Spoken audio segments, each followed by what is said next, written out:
In fish and chips in Leeds, it's between £9.50 and £12.75. Whitby, how much is fish and chips? 3 of us, fish, chips, peas, I think one of us carry sauce, 3 cans of pop, just short of 70 quid. £70? That's 23 quid a head, man. Even my maths does that. Very quickly, a voice note. Campbell in Scotland, go.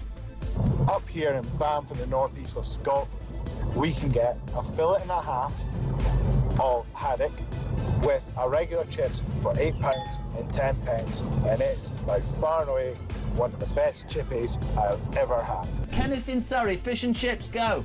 Fish and chips in Ascot, about half a mile from where you used to live, will cost you £12 and 60 pence. Great show. Keep up the good work. That's why I moved, because you were living there. When was the last time you had fish and chips? A couple of weeks. Ritz. Couple of weeks ago. How much? Where'd you get it from? I think it was about 40 quid. It was in the Ivy. Honestly, you really are. For any of you who think he's a man of the people, I nearly said you're a...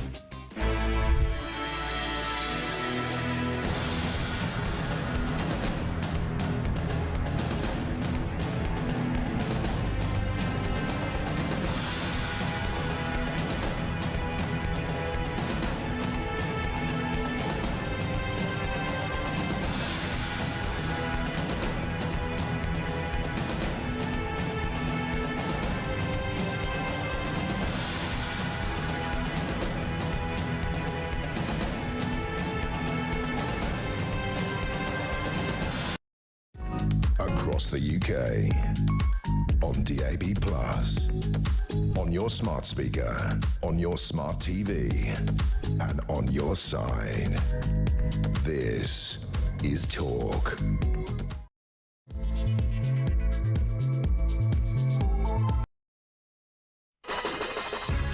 Welcome to Morning Glory, 3 minutes past 6. It's Monday morning. It's the final day of June, ladies and gentlemen. And the 30th of June is going to be July tomorrow. And here we are, Morning Glory, 4 glorious hours of what can only be described as news, entertainment, views, opinions, your input, of course, as well, because that's the most important thing. You know what to do. 0344 499 1000 is the number to call us on. There's so much to talk about over the weekend because, of course, the one thing that we know is that this is going to be supposedly the hottest day of the year so far. Wimbledon kicks off. They're saying it might be as hot as 35 degrees, according to the Daily Star. Meltdown Monday, they're calling it. I don't know what you're going to say if you're in other parts of the country, but I think it's pretty hot pretty much everywhere, I have to say. And it's pretty hot almost everywhere that we're touching upon this morning as well. Apart from, of course, in Downing Street, where it's stone cold, because everybody's sitting around going, "Oh, happy birthday, Prime Minister." And he's going, "Shut up.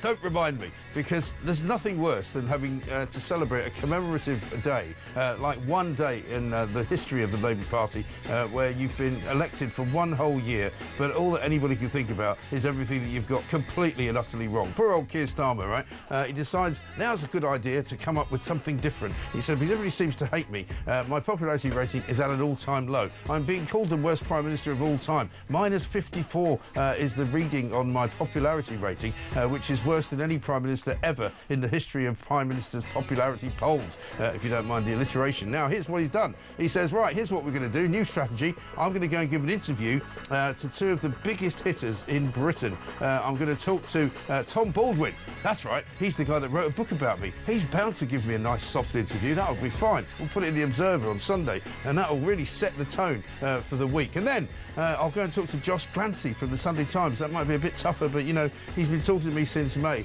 Instead of which, you know, the plonker, Rodney, when you do an interview, matey, don't make things worse. He's just made things an awful lot worse by doing what? By admitting that when he said his Rivers of Blood speech... Oh, sorry, not Rivers of Blood. What was it? You know, a land full of strangers. He didn't realise that it sounded a bit like Enoch Powell, even though Enoch Powell had actually said those words, a land of strangers. Neither did his speechwriters know that he was talking about an Enoch Powell reference either. And so, in fact, worse than that, he didn't even read it before he delivered it. Why? Because he was a bit distracted because somebody had just firebombed his house.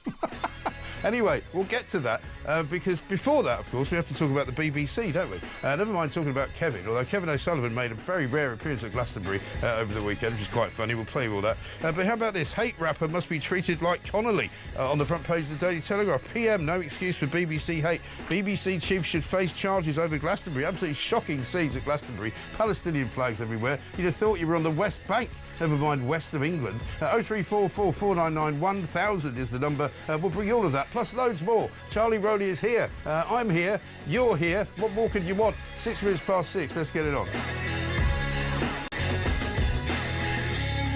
Well, my goodness me. I think I've covered it all. Charlie Rowley, very good morning to you. That was fantastic. Good morning. Happy Monday. Happy Monday indeed. What an absolute travesty. I mean, who the hell is running Glastonbury? I mean, it was so ridiculous, wasn't it? People are calling for the Evis family to be sort of strung up. People are calling for Tim Davie to be sacked and for him to quit.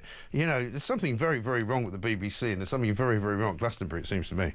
Absolutely right, and I think, look, multiple checks could have been carried out. They should have been carried out. Everybody knows the sensitivities of what's going on, particularly in the Middle East, and the kind of artists that you get at Glastonbury, the kind of They supporters. knew exactly who they'd hired, didn't they? They know exactly who. This Bob Villain character, who turns out not to be quite as perhaps working class and thuggish as he's making out. He seems to have a double-barrelled name, and he seems to own a couple of companies, and of which he's the director at Companies House. Exactly, which is testament to the tantamount to the people that go to Glastonbury. Yeah. It's a £400 plus ticket. Yeah, I think. of course. These aren't sort of people that are there just for a good time that might be supporting particular causes. Right. These are middle class lefty loonies. Yeah, Pascal Robinson Foster, I think his real name is, isn't it? Very nice. Very nice. He's got a couple of companies at Companies House. One of them, it's called Ghost Theatre Limited, of which he's a director, appointed 20th December 2023, and Lavie Hill Limited, of which he's also a director, also set up in July 2023. He's doing all right, this guy. He's making quite a lot of money on the side of his hate-filled speech. Exactly, and this will be a publicity stunt, no end, where I think he probably just wants to be the...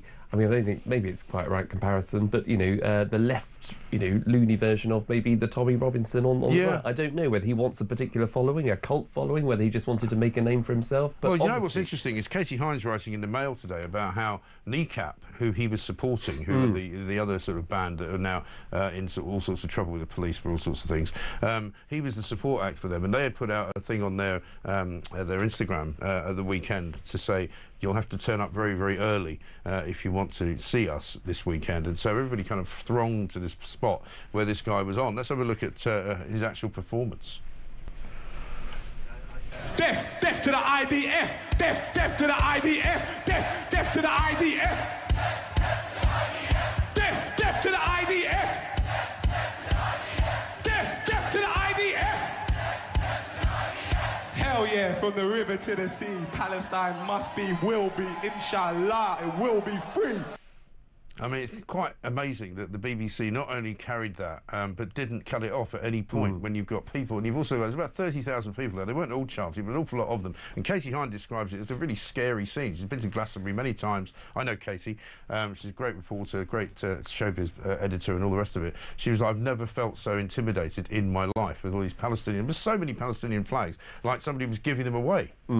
Well, I mean, the two things. I mean, the one is slightly trivial because I know the BBC is a big organisation, and this is not a defence of the BBC. But if I was Tim Davie, I would be absolutely up in arms. He should be too. He should. Because there are different elements of the BBC, just like BBC online service. So the people that actually type up the stories that go onto the BBC website have a particularly leaning, I should imagine, than the actual broadcasters themselves. And so, there is a problem within the BBC, no doubt about that, as this has showed. Because, of course, as you say, it shouldn't have been broadcast, it shouldn't have been aired, it should have had the plug should have been because they'd already said they weren't going to live broadcast Kneecap, so they obviously clearly were aware of the fact that that could be controversial. But what they didn't do was check this guy out, because if they checked him out, they would have known that he's been doing this stuff for years. Exactly. And Rob Jemrick has given a couple of comments to the papers where he says that actually this guy has appeared on the BBC since 2007. Yeah. They've used him before, and they know the kind of thing that he's talked about, such as dig up Maggie in reference to Margaret Thatcher. That's also fine, though, for them. The BBC don't have a problem with that. They won't have a problem. No, and that's the problem. So, heads have got to roll. Yeah. This, and it won't won't be lost on anyone the irony of, this guy chanting, as you just saw there, from the river to the sea, a complete and utter a disgraceful thing, calling for basically the extermination of the Israeli state. And also people say, oh, but it's all right because he was only calling for the death of the soldiers. It's like, well, actually, if you understand anything about the way the IDF actually recruits its members, the IDF is made up of citizens of Israel who all do national service. So actually, you're calling for the death of Israelis. That's what you're doing. And there'll be the same people that don't understand it because they're the ones that go out to say it was just being expressive. He was an artist, sharing a view that millions of people, absolutely not. He'll have a show on Channel 4 soon, no doubt, won't he? Exactly. But the idea that... See, they're showing that... they've decided they're going to show the BBC documentary about Gaza. Yes. Which apparently the BBC have decided they're not showing anymore because it wasn't put together properly. That's fine for Channel 4, though. No problem at all. Yeah, I think, again, something, needs to be... that needs to be said to Channel 4 about that. I think heads need to sort of be banged together. But it wouldn't be lost on anybody that this guy was chanting that vile rhetoric, more than rhetoric, hate speech. Well, worse than that, the people were chanting it along with him. Exactly. All these sort of getting swept up Wallies in the... from West London, Chiswick, but it was Barnes, and they go, oh yeah, death to the IDF, super. What's wrong with you? Well, you're taking too much acid, you complete plonkers. But it was happening at a music festival. Yeah. A music festival where on the 7th of October in 23... Exactly. This was the tweet that I put out, actually, which has now received something like 2.1 million views, and I did it on the Saturday night. But it was absolutely incredible because, basically, I couldn't quite believe what I was seeing. I couldn't quite believe that people were actually joining in. This is my tweet. This is quite simply discussing a music festival audience urging the deaths of Israelis who were literally slaughtered at a music festival. Yep. Glastonbury ought to be ashamed of themselves. And many people, not just people who were supporters of Israel, came out and said what they should have had at Glastonbury was maybe a minute's silence for the victims of the Nova Festival, which was actually a music festival that people went to and was brutally slaughtered by the people that they're lionising. Yeah. It's hard to believe, isn't it? It totally. And, that's why it's still in all the papers today. That's why I think, there's still lots of questions. It'll run and run. Again, the BBC, as you say, have got it completely wrong. Yep. They had multiple opportunities to sort it out, and the Evis family have come out and said how horrified they are. These are the people that own the Glastonbury event, basically. The father has handed it to the daughter. But they should have seen this coming, you know. Because just prior, he did an interview with The Guardian just prior to Glastonbury starting, saying, people know what this event is about. If they don't like our politics, they can buzz off, basically, and go somewhere else. So, they know what they're doing, but they've let it get out of hand. Police are apparently now assessing these comments made by Bob Villan and Kneecap. This is the Somerset police, I think, who need to be slightly woken up from their torpor. Are they reviewing it? Is that the word? They are, reviewing the footage. Reviewing the footage. Avon and Somerset. I don't know how long that takes. So when you see people chanting death, death to the IDF, how much reviewing do you have to do before you decide whether or not that's hate speech? Yep. Well, because, of course, the Telegraph's version of it this morning is saying, it's from Chris Philp, the Shadow Home Secretary, saying basically that Bobby Villan, Pascal Robinson Foster, should be treated in the same way as Lucy Connolly, in which case, presumably, inciting violence gets you, 31 months in prison? Quite right. Without any visitation from anybody and without any ability to go home and see your family. Yeah, I think that's... Otherwise, surely we've got two-tier justice, haven't we? Exactly. And look, when it's been a bad year for the PM already, which I'm sure we'll come on to... We will come on to that. Which hasn't been lost all week. Which wouldn't be lost on anybody.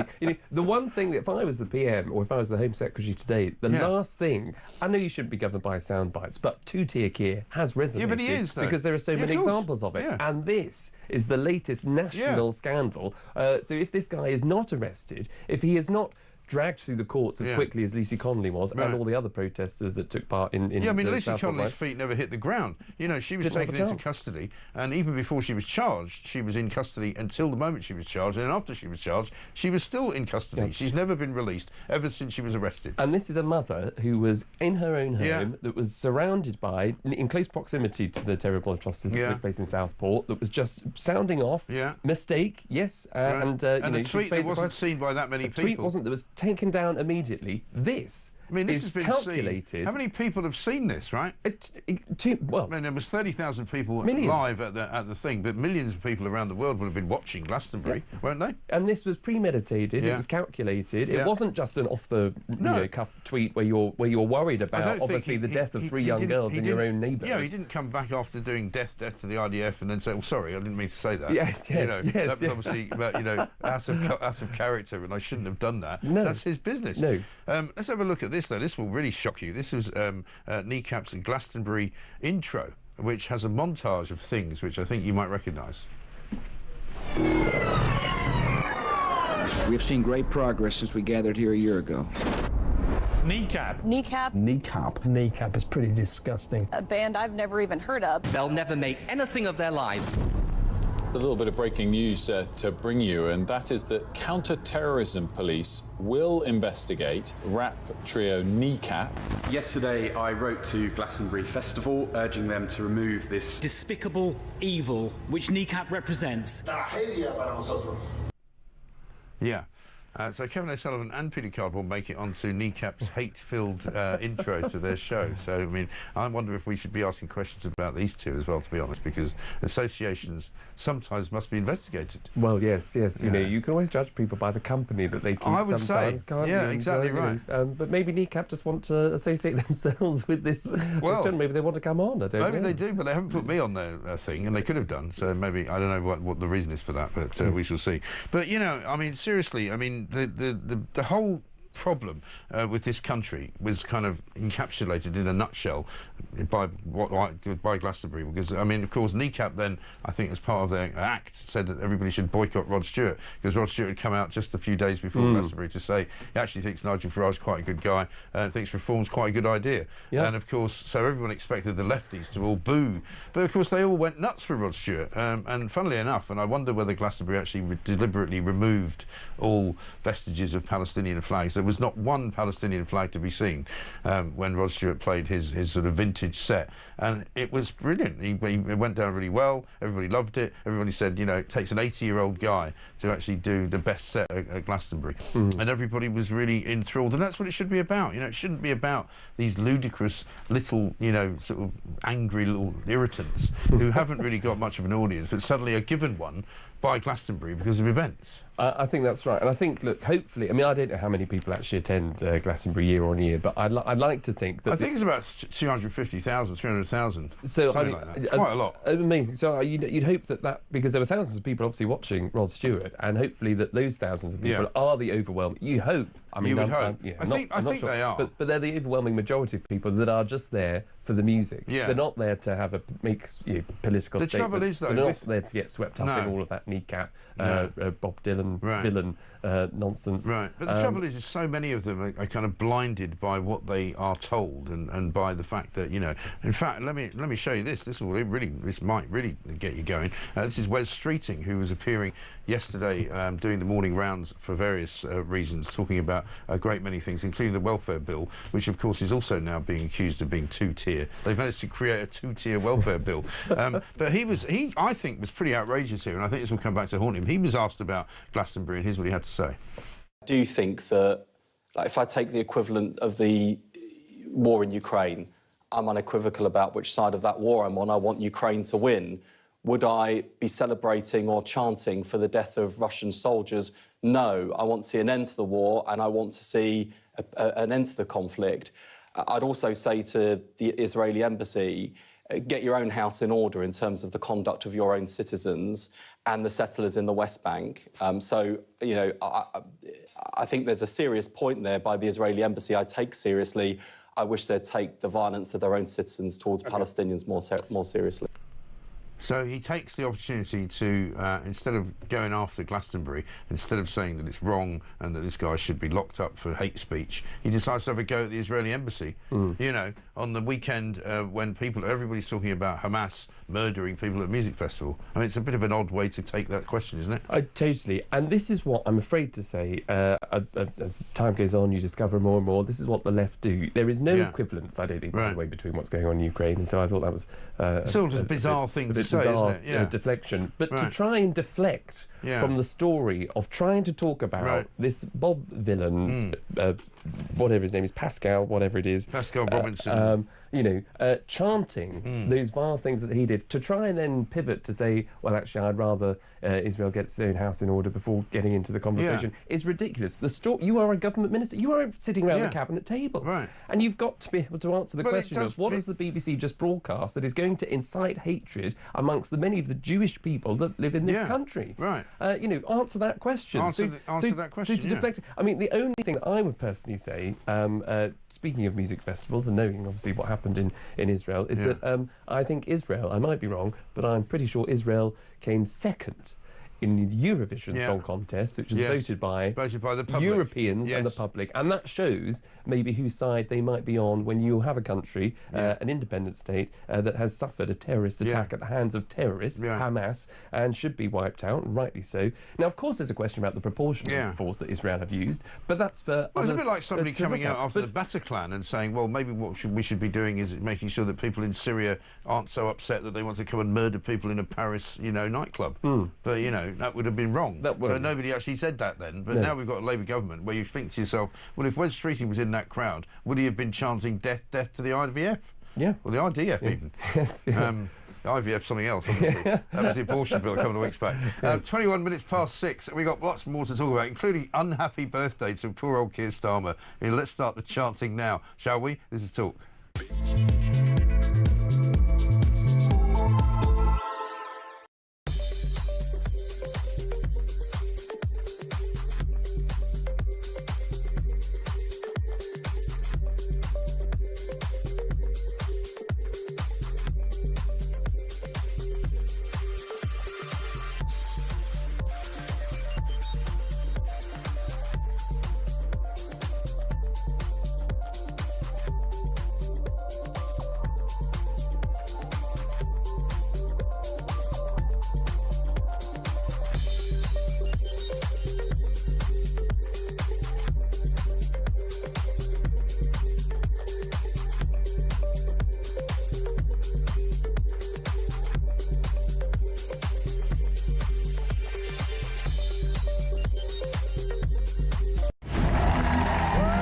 They promised stability. They said the grown-ups are back in charge.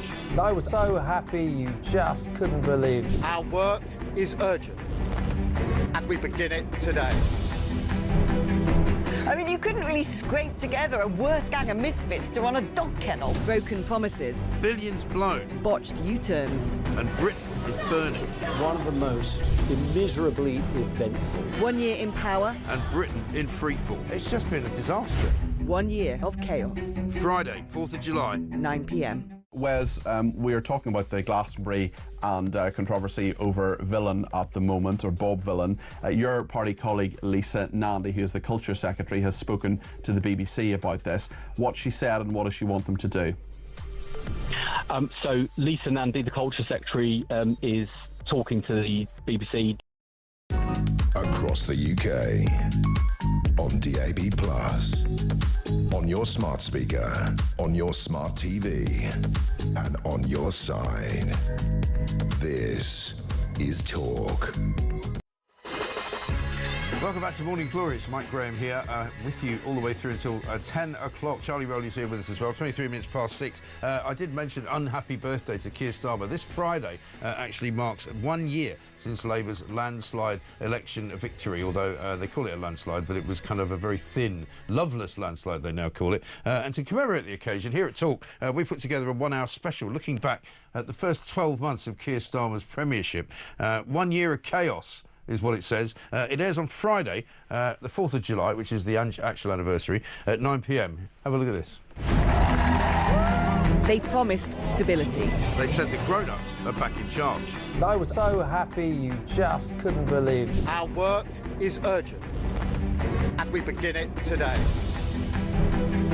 I mean, you couldn't really scrape together a worse gang of misfits to run a dog kennel. Broken promises. Billions blown. Botched U-turns. And Britain is burning. One of the most immeasurably eventful. 1 year in power. And Britain in freefall. It's just been a disaster. 1 year of chaos. Friday, 4th of July. 9 p.m. You don't want to miss that. It's very good, actually. I will tune in. Yes, you must. I've never seen Ian Collins look so angry. Yeah, well, in that clip. I think he missed out on his muffin that morning or something, so, he wasn't feeling too good. Let's talk, though, about what has happened within the last sort of 12 months, because Keir Starmer decides to give this interview at the weekend, realising that he kind of in free fall. You know, his publicity machine had kind of ground to a halt and was now frantically running in reverse. But he gives these 2 interviews at the weekend in which he talks about a great many things, including the fact that he's been kind of distracted. He didn't really notice that the left of his party was about to launch this massive rebellion on him because he was away at the G7.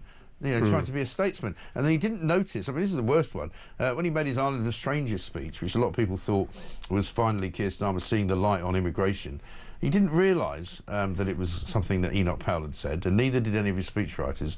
I mean, surely in Downing Street, if you're writing a speech for the Prime Minister, you have an ability to search for certain phrases or to somebody not say, are you sure somebody hasn't said something like this before? Do you not check this stuff? Yes, and you must know that that line in particular was going to be something that was probably one of the most political things he's ever said. So you would have thought that might have some traction, whether or not you knew the history, but you would have thought, how would this play with the public? Is this actually what we want to say? But after, you're right, having said that he doesn't want to talk about his advisors, he doesn't want to talk about them being in the spotlight, because at the end of the day... It's all teamwork, isn't it? It's all teamwork, but advisors advise, ministers decide, that age-old saying. But having said all that, he then goes to blame his staff for writing it and not being across the detail. And when everybody said to the Prime Minister, I think when he first came into office, he was off on these European summits and getaways. I think everybody's saying, do you not want to be back in the UK a bit more? We've got enough problems. Well, we said it when he was away in the G7. He didn't really need to be at the G7. The G7 didn't really come up with any great plans. It didn't really issue any kind of statement. Donald Trump left early. He could have come back early and dealt with the problems that he had, but he chose not to. He chose not to visit twice for Prime Minister's questions. He hasn't now been in the House of Commons for PMQs for 2 weeks. This will be the 3rd week. Hopefully he turns up for this one. But, you know, we were saying it here. But let's just have a look, remember what he said about that Island of Strangers business. In a diverse nation like ours, and I celebrate that, these rules become even more important. Without them, we risk becoming an island of strangers, not a nation that walks forward together. So when you have an immigration system that seems almost designed to permit abuse, that encourages some businesses to bring in lower-paid workers rather than invest in our young people, or simply one that is sold by politicians to the British people on an entirely false premise. So he's basically now given everybody permission to go, well, you know what? You look like you meant that, so considering that you didn't mean it and you hadn't read it before, then everything else you say from this point on, we will assume you don't mean either. We maybe might assume you haven't even read it before. This has been the first time you've read it. So the next time he comes out and talks about, you know, putting money in the pockets of working people, you know, people will go, well, that's just all BS, isn't it? Nobody believes a word you say, mate. Yeah, I think that's right. And Harry Cole's, you know, got a good column in the Sun today. We'll be talking to him later. It's brilliant, isn't it? Spot on. Because, you know, as you say, when you make a political statement like that, when there's a criticism against the Prime Minister that he hasn't been political enough, he hasn't been able to have his finger on the pulse of the British people as to what they care about and what they actually think and what they actually want to see changed and what the top issues are, he finally comes out and says something that actually you've got it. You recognise that communities aren't cohesive anymore. You recognise that there are too many people that don't recognise their own communities because of the amount of immigration that's taking place, where people don't speak English, where you're seeing foreigners commit more crime, when you're seeing the rape gang scandal, exactly all of these examples. Now you finally address it and people think, good on you, you've got it. You then make this other U-turn and climb down, actually I didn't mean it. What it shows is that he's just playing to the left. He's just playing to the Labour Party politics, and they've totally, the whole bunch of people that work in Number 10, the people that are advising the Prime Minister, they have just not been able to understand that they got a majority. It was a loveless majority. It was such a low turnout. Even Jeremy Corbyn got more votes than this Prime Minister. Astonishing. So, you know, it is a loveless majority. It's lacklustre because they just wanted to give, the voters wanted to give the Tories, rightly so, an absolute kicking for all of their mistakes. So if you fail to understand that, and if you have your head in the clouds thinking, oh, this is a huge majority because everybody loves us and we can't do anything wrong, when you then start to just play politics to your own base and not address the issues that the country really wants to see addressing, then you're going to make mistake after mistake. And it's the same with that the Island of Strangers speech. It's now on welfare cuts, making the U-turn. He's making the U-turns for the sake of his own backbenchers. And it may not be enough, the welfare U-turn, because we've already got on the front page of The Guardian, we've got a woman who I think you first highlighted as very, very dangerous to Starmer when she quit. This was Vicky Foxcroft, the whip, the Labour Party whip, who quit, I think, about a week and a half or so ago, over a week ago. She's urging the government to make even more concessions, and she's still saying, I'm not sure we're going to vote for it yet, because we're not sure that there's actually... I'm still saying it's pretty much odds on that they'll drop the whole thing, and they won't do it at all, because they'll be too terrified of losing the vote, because to lose it now after having made all these concessions would be even worse. But the trouble is, you know, this U-turn, it's almost as though they're hearing, they make a decision, they say something, they realise that it's gone down badly, so then they say, oh, we didn't mean that, you know, which is not really the way to govern the country. And poor old Starmer's now even being told by Sir John Curtis, of all people, you know, the top pollster in the nation, a very well-respected individual, a professor up in Strathclyde there, he's saying that Keir Starmer's had the worst start for any newly elected Prime Minister, Labour or Conservative, in history. Nobody knows what he stands for. And he needs to start painting a picture of the country he wants to create, because a lot of people start asking this question over the weekend. You know, he says he knows what he stands for, he knows who he's standing for, but nobody else does. You know, and he made this in the interview he did with the Sunday Times. He talked about how he was distracted from that speech, the Stranger speech, because of the fact that somebody had firebombed his house, right? Which I guess everybody might think was a pretty serious thing. But he then goes on to say, I hate it when my family get involved. I hated it when my wife was enrolled in this whole story about Lord Ali and the clothes and everything else. And I was thinking to myself, well, maybe you shouldn't have allowed her to take some free clothes then. If you don't want your wife to be involved in criticism around you and around the government, then don't let her take free clothes from Lord Ali. It's pretty simple stuff. Yeah, and I'm afraid it's just, you know, when you're the Prime Minister, you know, you are in the public eye. Or you should be in the public eye. I know he's been pretty absent of late, but you know, you need to be in the public eye. You can't just go, oh, I didn't want anybody to know what my private life was like. You know, I'm the Prime Minister, leave me alone. Yes, yes. I don't think so. No, I'm afraid that's not quite how it works. But you're right. I mean, when it's your first year anniversary, there is an opportunity. Actually, I think could be difficult, but, you know, there is an opportunity to say, right, we are going to drop the welfare stuff now. This will be the last thing that we drop, because going forward, we're going to make sure we've got everything right, we've got all of our ducks in the row, and before we present something, because he has said he wants to make sure that's why he's engaged with his backbench MPs, that's why he's made concessions. Well, he is now. He is now. He wasn't before. No. And he was telling them all to bugger off before, which is his other mistake. Noise is off. Just dismissing MPs, and that's part of the problem. And that's what he also said, I think he said to Josh Glancy, you know, at the beginning, he said, I like a fight, when he was asked, like, a couple of months ago, what are you going to do about the welfare rebellion? He says, oh, I like a fight, I'm up for it. Yeah.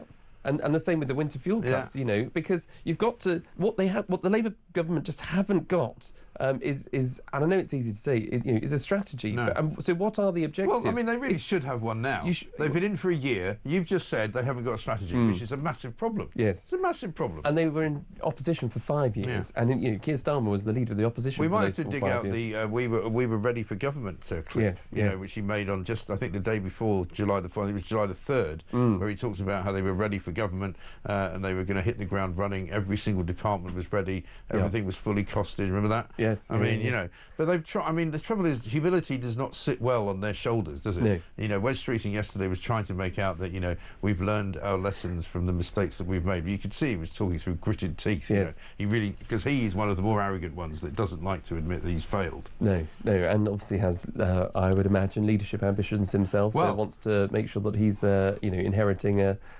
something that might be salvageable. But well, I mean, on the other hand, no, he might want to inherit something which is so badly down the gurgler that anything he does will make it look better. You know, there is that. Let's have a look at what he had to say about the welfare bill. I think the concerns were so substantial, and people were concerned that we wouldn't get to a point down the line where the bill was improved, that they took the extraordinary step they did this week with that amendment signed by over 100 Labour MPs. Okay. We have to learn from that, and all I'd say, whether it's on this or other issues, we're going to make mistakes. We're not perfect.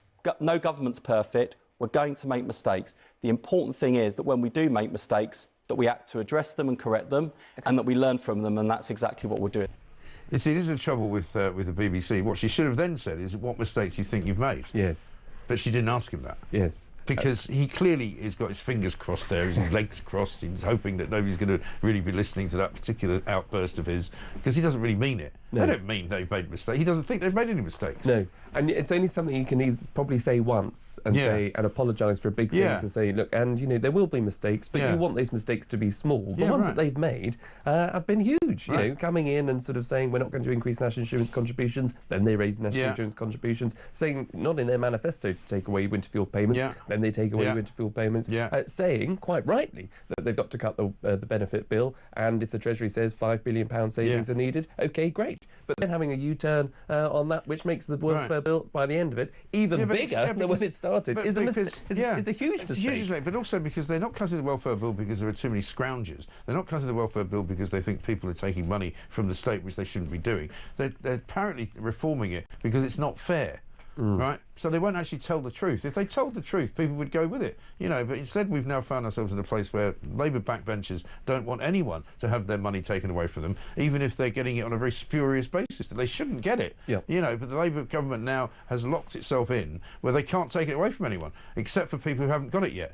So when they apply, then they won't get it, and then you've got two-tier welfare. Exactly. Idiots. So. Exactly so. And that's why, a strategy is important, even if it's and maybe not the best one. If you've got something, you've kind of got to stick with it. So if it is about, if they still want to parrot the line, which I think most people have moved on for because they didn't believe it, or moved on from this 22 billion black hole that they were inherited. Haven't heard that for a while. Haven't heard it for a while because I think most people sort of have smelled a rat they've made there it a lot bigger since then. I mean, they're borrowing alone. They're borrowing about 22 billion a month right now. Exactly, and this is the problem. Had they said we're going to have to make really tough decisions, and you can still give your Labour MPs, your new Labour, wet behind the ear backbench MPs who have got an inbox full of complaints from constituents, you can at least give them the cover to say, look, we've got to make these tough calls early, because by the end of the Parliament we're going to be giving them all the all the low-hanging fruit, all the good things are coming at the end of the Parliament. So take these tough decisions now. They tried that, right? They did it, and then now they've U-turned on them. But now they've U-turned, and now they've made huge spending commitments, like on defence, which people agree with. But then, if they're not going to get on top of this welfare bill,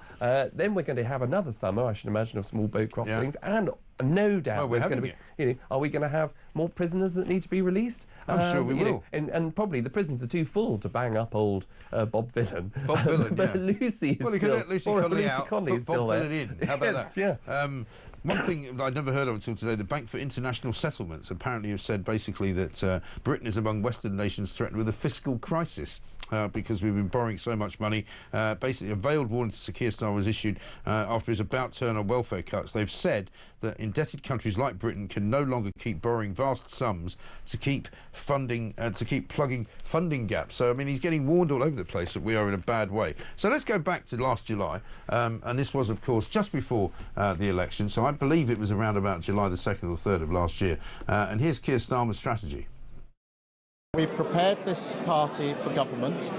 We've prepared all of our departments for government. If we are privileged to come in to serve our country, it will be public service for me, as it always has been, not self-entitlement. Not self-entitlement, public service. That was before the Lord Ali scandal. He looks about 20 years younger, doesn't he? He's looking about 20 years into one.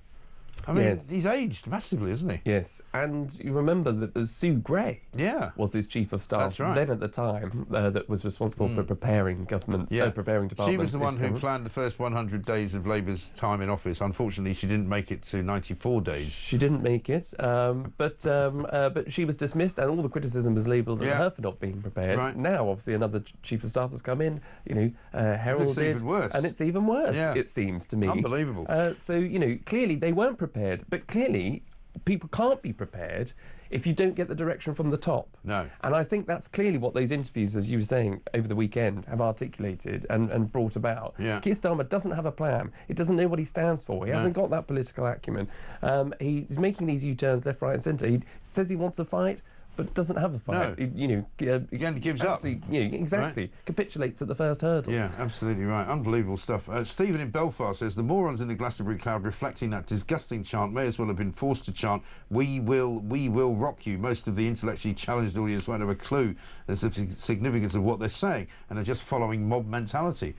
Well, I don't know about that, Stephen. I think there are certain things that you shouldn't chant, and I think even the idiots at Glastonbury, drug-addled as they may be, probably know that. Awful scenes of hatred at the Glastonbury Festival, says Simon in Durham. The BBC were fully aware that these acts would spew forth such rubbish and were pretty much happy to transmit that to the people who are still stupid enough to fund them through the TV licence. I just hope those waving their Palestinian flags and singing along are just misinformed and simply carried away at the event, because if they truly endorse what that idiot, violent villain was espousing, then we are very much in trouble in this country. Worrying times. Well, I think a lot of people have got that to say. Let's get a quick voice note from Stephen.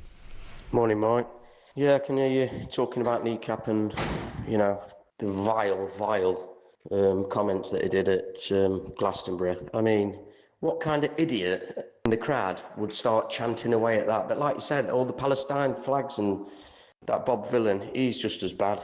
I'd have loved to have seen him when he jumped into the crowd off of that barrier for everybody just to part, so he lands flat on his face. What the hell? Cheapest publicity stunts I've ever seen in all my life, but it's just vile, mate. Vile. Yeah, and he's been working with Kneecap for a long time. We'll keep up that conversation throughout the course of the day. Got a lot of guests to talk to. Charlie Rowley's here. Coming up, we'll have a look at what's going on in the NHS, because lots more to talk about there. This is Talk.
Across the UK, on DAB+, on your smart speaker, on your smart TV, and on your side. This is Talk. Welcome back to Morning Glory. I'm Mike Graham with you all the way through until, of course, 10 o'clock. Got this from Anne in Kent. Starmer knew exactly what he was saying in his speech when he said Island of Strangers. He timed this to get maximum votes in the local elections, and now they are over. He then apologises for his speech. Yeah, I mean, it is one of the most cynical things to say, I think, in my view. It is ridiculous to make a speech and make out that you mean it, as he delivered it in a very, what you might call committed way. And now he says he didn't mean it. Jules in London says, morning, Mike and Charlie. The BBC won't call Hamas terrorists, so Bob Villain is right up their street. Have a good day. Absolutely right. Let's talk about a few other things that are going wrong for the government, Charlie, including, of course, the NHS. I mean, Wes Streeting there, supposed to be the man that is in charge of the NHS. Things seem to be going from bad to worse. They keep claiming they've got loads of appointments being made, but, of course, anyone that talks to me, and anybody I'm sure that you speak to, says to me, oh, yeah, I've had 5 appointments made and they all get cancelled. So they might be making millions of appointments, but they're not actually keeping them. No, and I think that's probably massaging the numbers, I think they call it, aren't they? Yeah, when you get can say that. They've now got, this is the front page of The Guardian, of all people, the North of England editor Josh Halliday says this: Britain's medieval levels of health inequality are having a devastating effect on the NHS, with the health service estimated to be spending as much as £50 billion a year on the effects of deprivation. 50 billion! And it's not doing anything. People are saying hospitals are witnessing a chilling trend of vulnerable people, young and old, deliberately self-harming to secure an overnight stay. Concern has also been raised about rising rates of Dickensian illnesses, including scabies, rickets and scarlet fever. That's the reality of what's going on, right? Totally. And these will be taking place in some of the most deprived areas in society where, unemployment is probably high, where there is obesity, where there is low levels of jobs and education. And environmentally, damaged areas for a number of reasons, antisocial behaviour, ... So it is a worry. What's even more worrying, though, is I think when the Health Secretary announced this new 10-year plan for the NHS, I mean, how many 10-year plans have we heard I don't know. for the NHS, where funding is going to be rewarded to doctors on the back of their performance judged by patients, Yes. which I think is questionable how that works anyway. And if you are not performing as well as you should, you're going to get less money. Now, I can understand that. Yeah, how can you possibly degree. make ghettoisation an actual government policy? Exactly. Because that's what they're doing, isn't Exactly. What you need to have is in the worst performing areas where patient satisfaction is low, don't need to necessarily tie doctors' pay to that. I think they get paid enough as it is, actually. I think with all their strikes and with the increase of money. They don't. They certainly want more.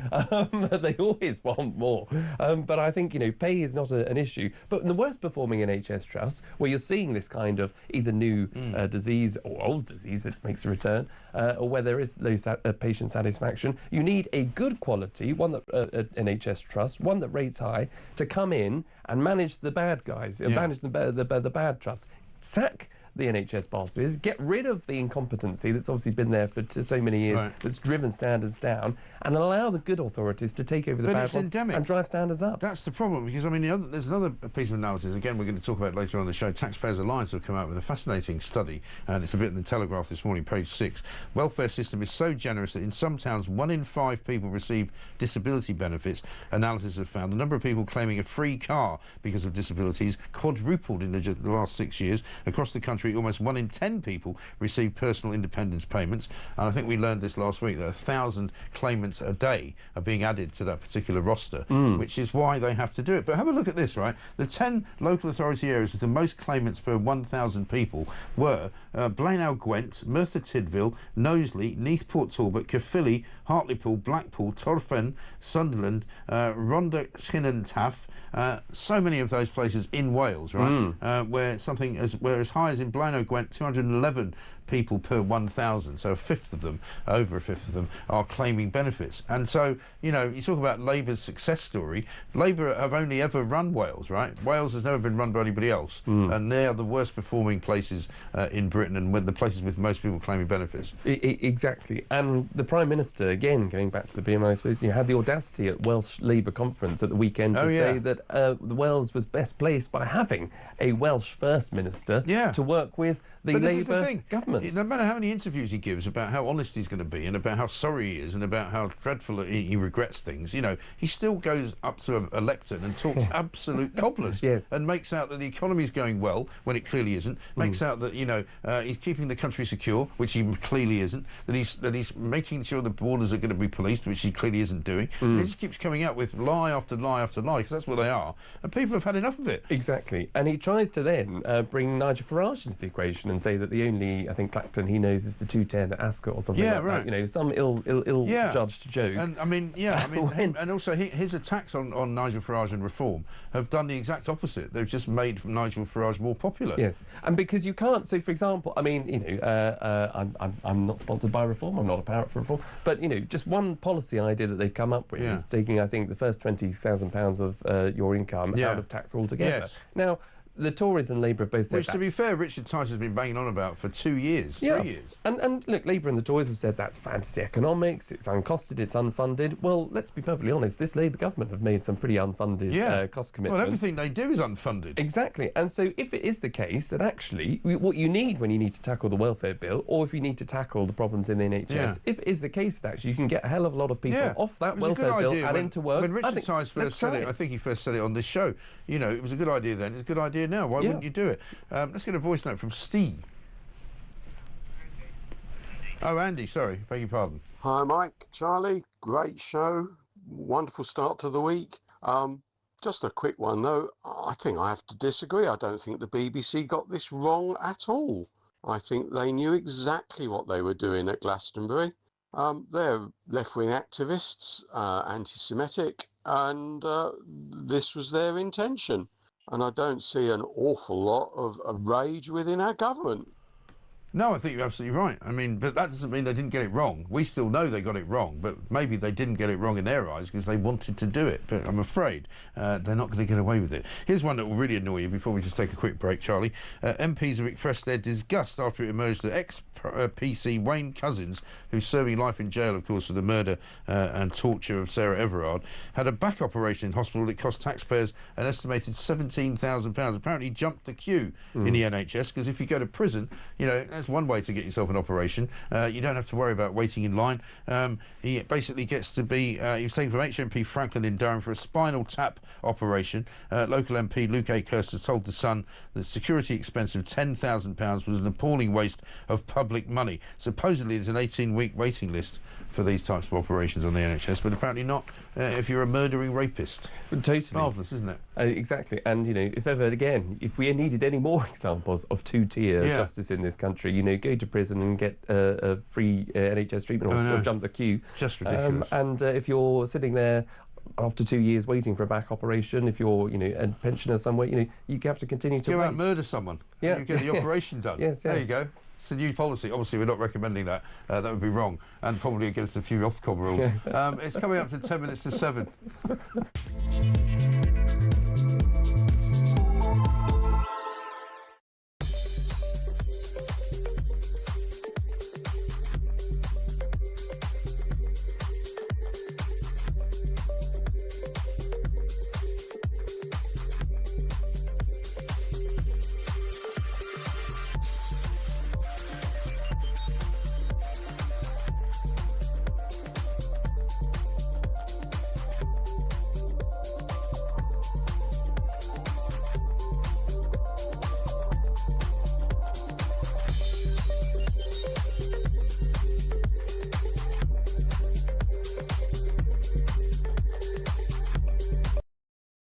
Literally across the country, the Sun found like reams of bikes, right? Yeah. I had Harry Colan when this story broke, and he said something I think is absolutely right. Yet again, a government goes, "Oh, well, we're going to talk to the companies and tell them," because there can't be a company that employs people. I'd have dragged those CEOs up to Downing Street that morning and gone, "I'm finding you're closing your bloody business down." Do you know what would have been the great optic, right? 6 o'clock in the morning, Home Office, battering rams and the police into those migrant hotels and drag them out and send them home.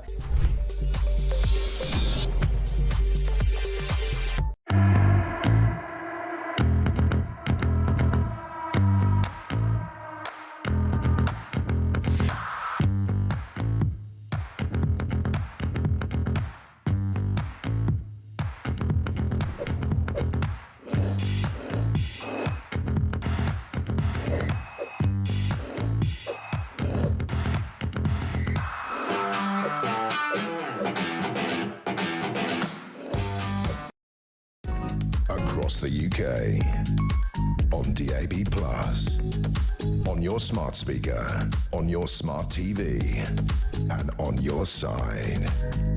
This is Talk. Welcome back to Morning Glory. I'm Mike Graham. Charlie Rowley's here as well. 6:52. We're here with you all the way through until 10 o'clock. We've got a new voice note from Sue on the Prime Minister. Sue from Farncombe here. You were just saying, Dharma, we've got all these seats. People must love us. No, you've got all those seats because the people had nowhere else to go. That is why. Absolute lies. I'm afraid even Sue has seen through Sir Keir Starmer. You know, he's going to celebrate his 1-year anniversary on Friday, July the 4th. And what a miserable time he's going to have, because there's nothing good, is there, to look forward to. Tomorrow, of course, is the do or die welfare bill vote. I say he still may not actually put it through. He may try and avoid it altogether, because they're not guaranteed to win that, are they?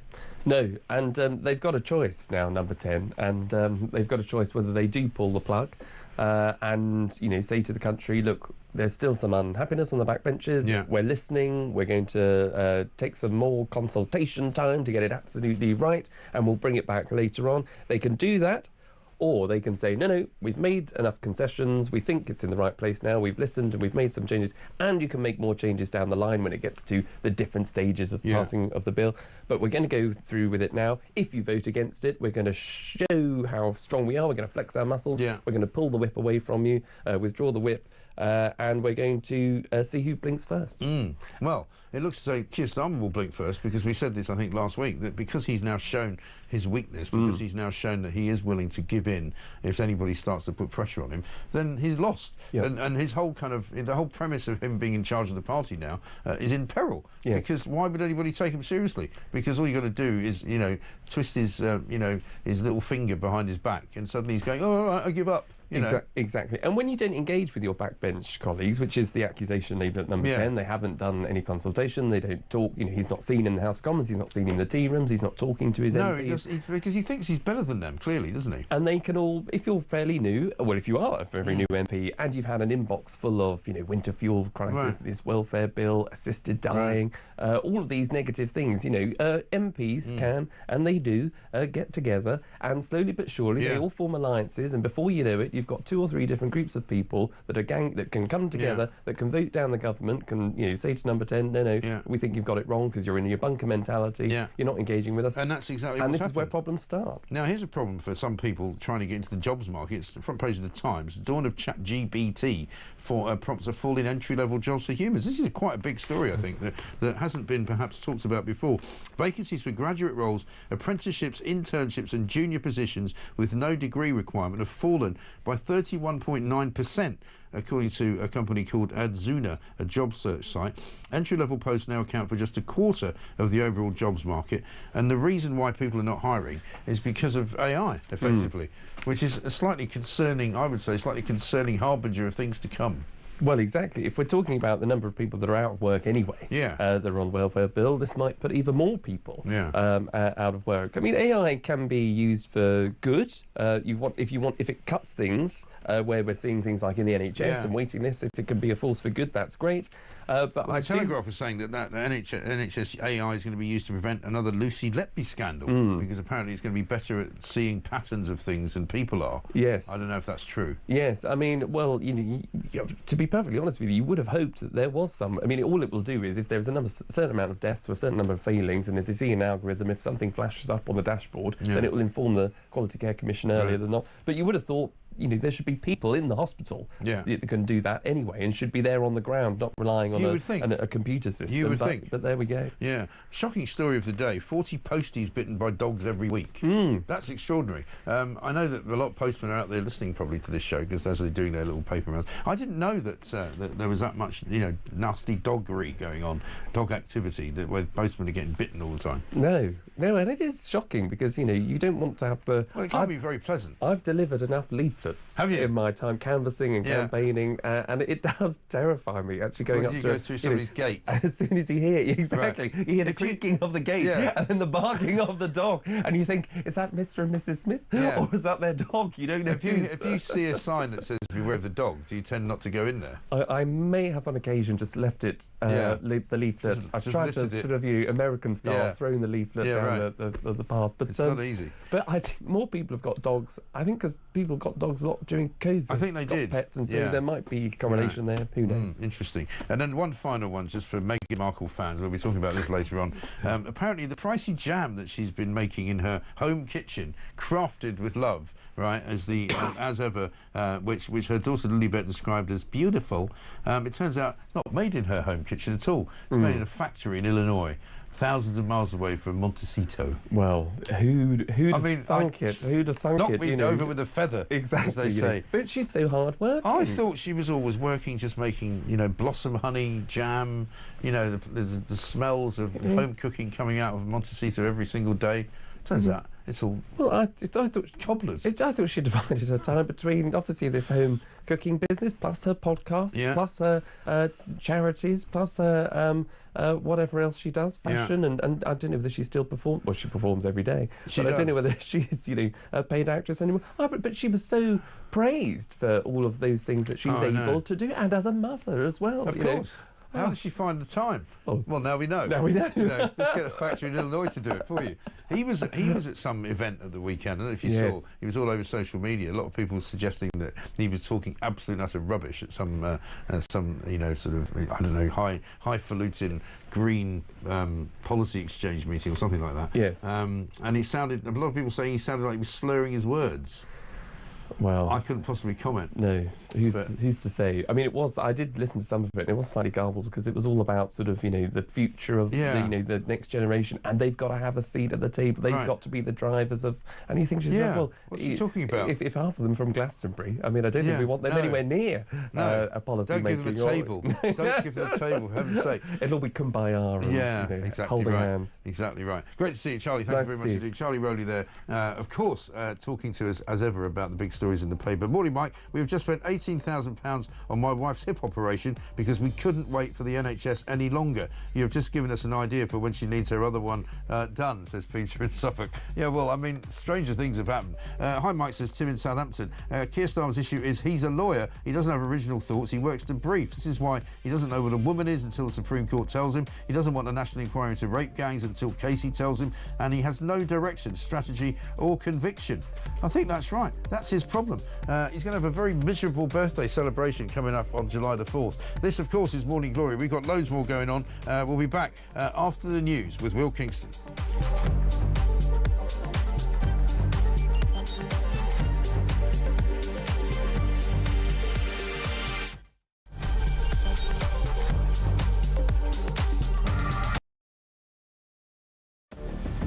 I can announce this government will begin the biggest sustained increase in defence spending since the end of the Cold War.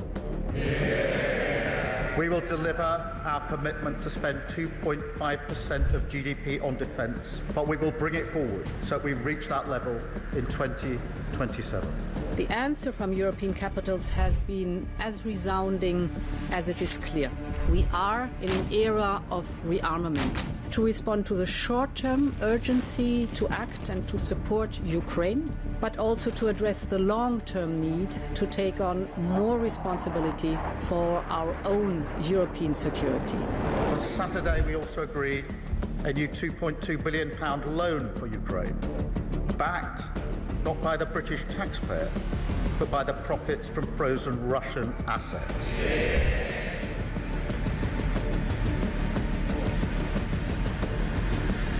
It is my pleasure to bring from His Majesty the King a letter. He sends his best wishes and his regards, of course, but he also asked me to bear this letter and bring it to you.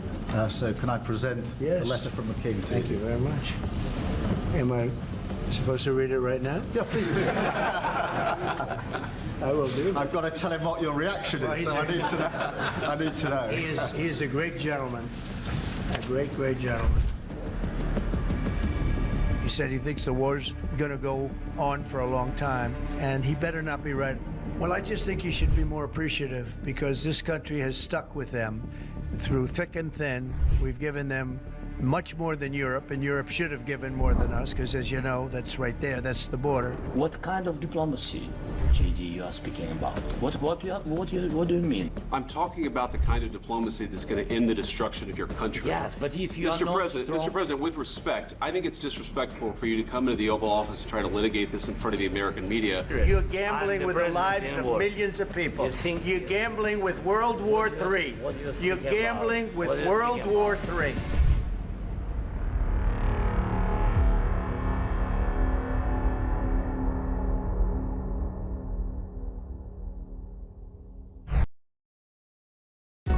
Across the UK, on DAB+, on your smart speaker, on your smart TV, and on your side. This is Talk.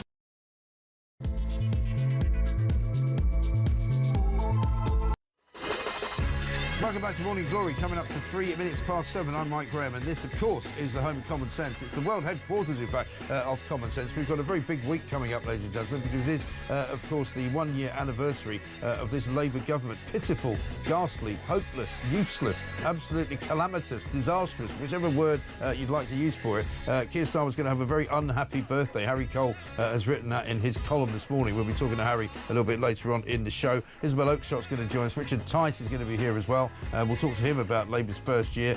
This whole week is going to be not so much a celebration or even a commemoration, just a kind of a remembrance of things that they said they were going to do, things that they said that they might not do, things that they said they would never do, all of the things that they said they U-turned on over the course of the last 12 months. It's been an absolute and utter calamity. It's been a disaster. I don't even know what the number of small boat crossings was over the weekend, but it looks pretty much like it's probably another 1,000 or two.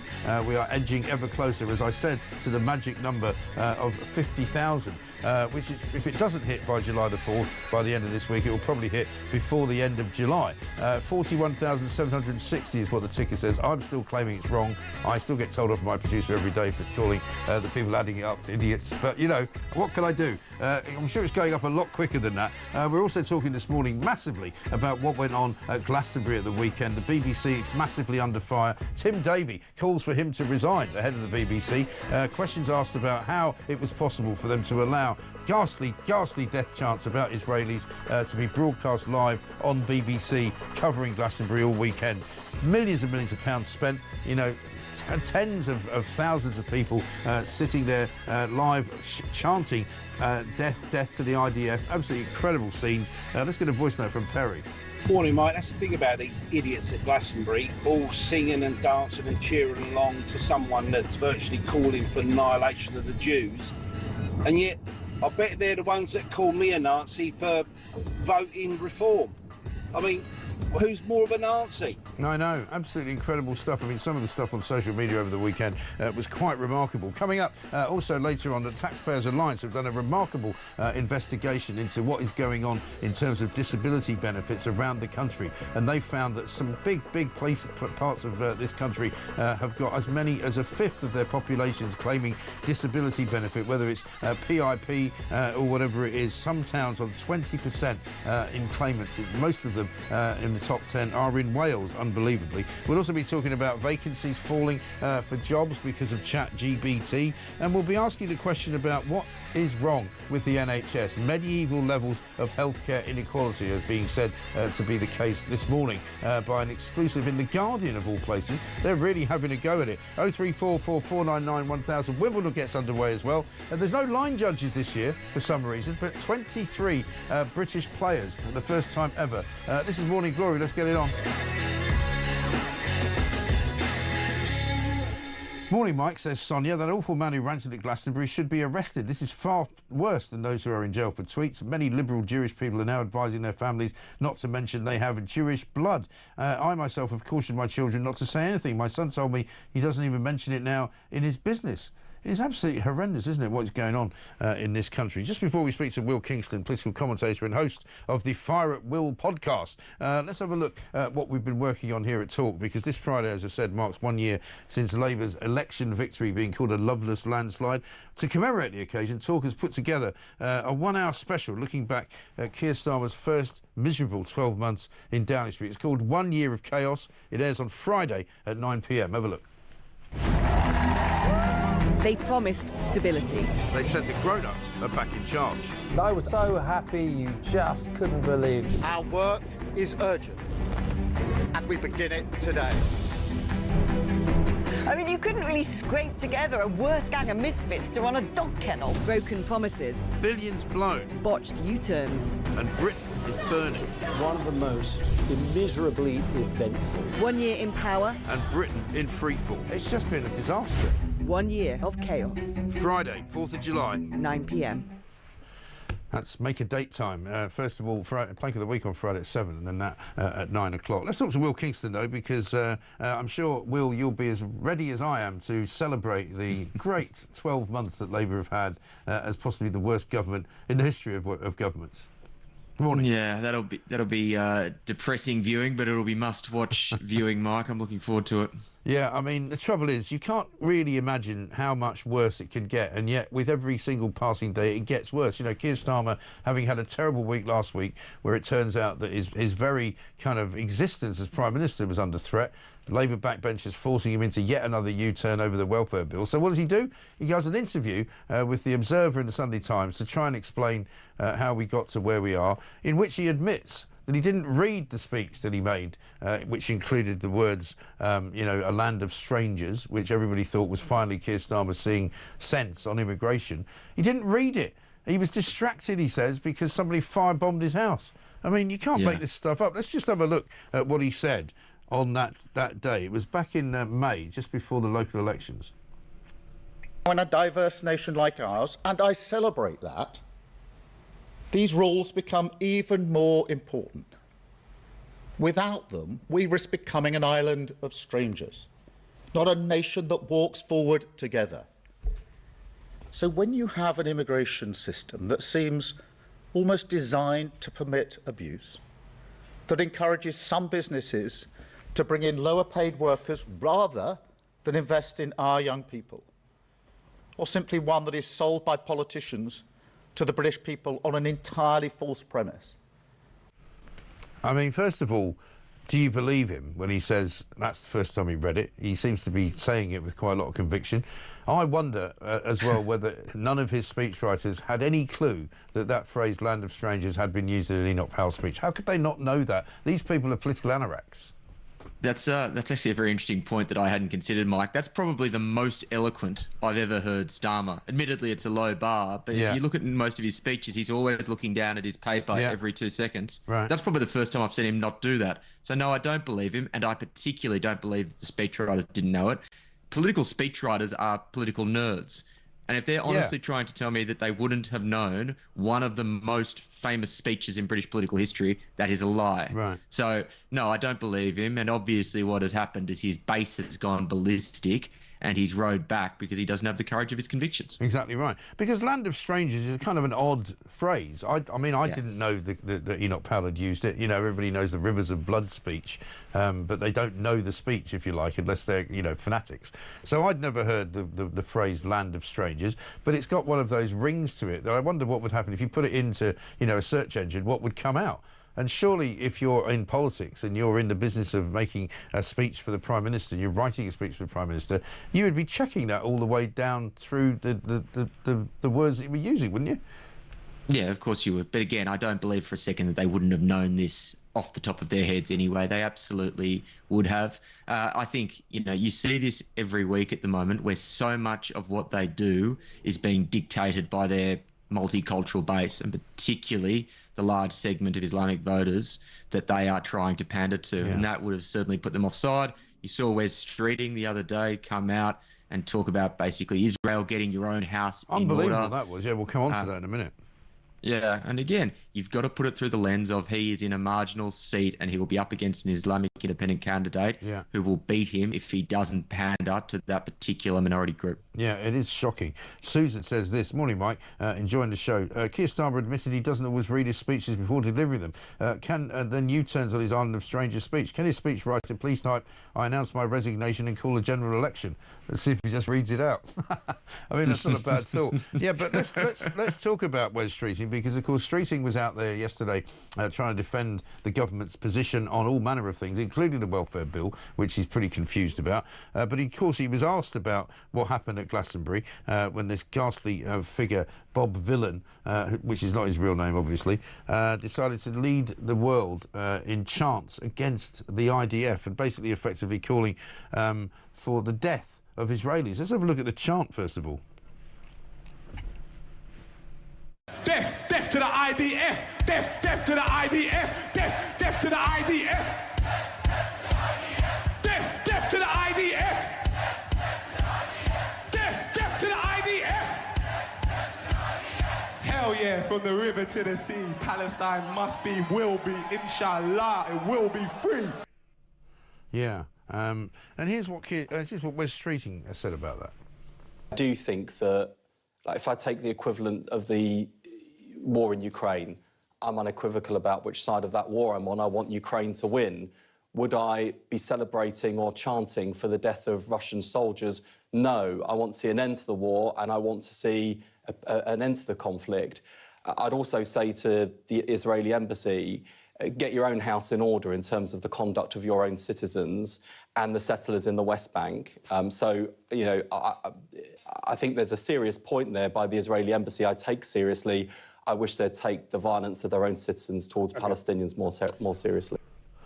Yeah, I mean, a complete unequivocal kind of just deflection there, which wasn't required. All he had to say was, you know, that was a vile rant that was made by this man.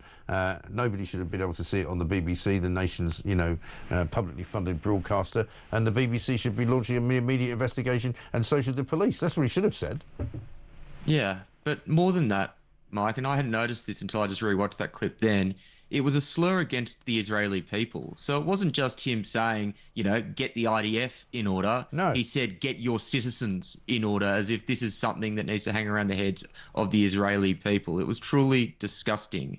And again, this is not a grey, shades of grey issue. It is a black and white issue when it comes to calling for the death of Israeli people. And make no mistake, if you're calling for the death of the IDF, you are calling for the genocide of the Jewish people, because the IDF are the only people who are standing in between the Jewish people and people around the Middle East who are trying to annihilate them. They're also a military organisation made up of people who are conscripted to be in it. Right, so it's not just an army of people who have volunteered to be in the army. It is everyone in Israel who does national service. So the whole version, I mean, the whole business of being in the military in Israel is that everybody who is an Israeli is signed up to do it. So you're actually calling for the death of ordinary Israelis, because that's what they are.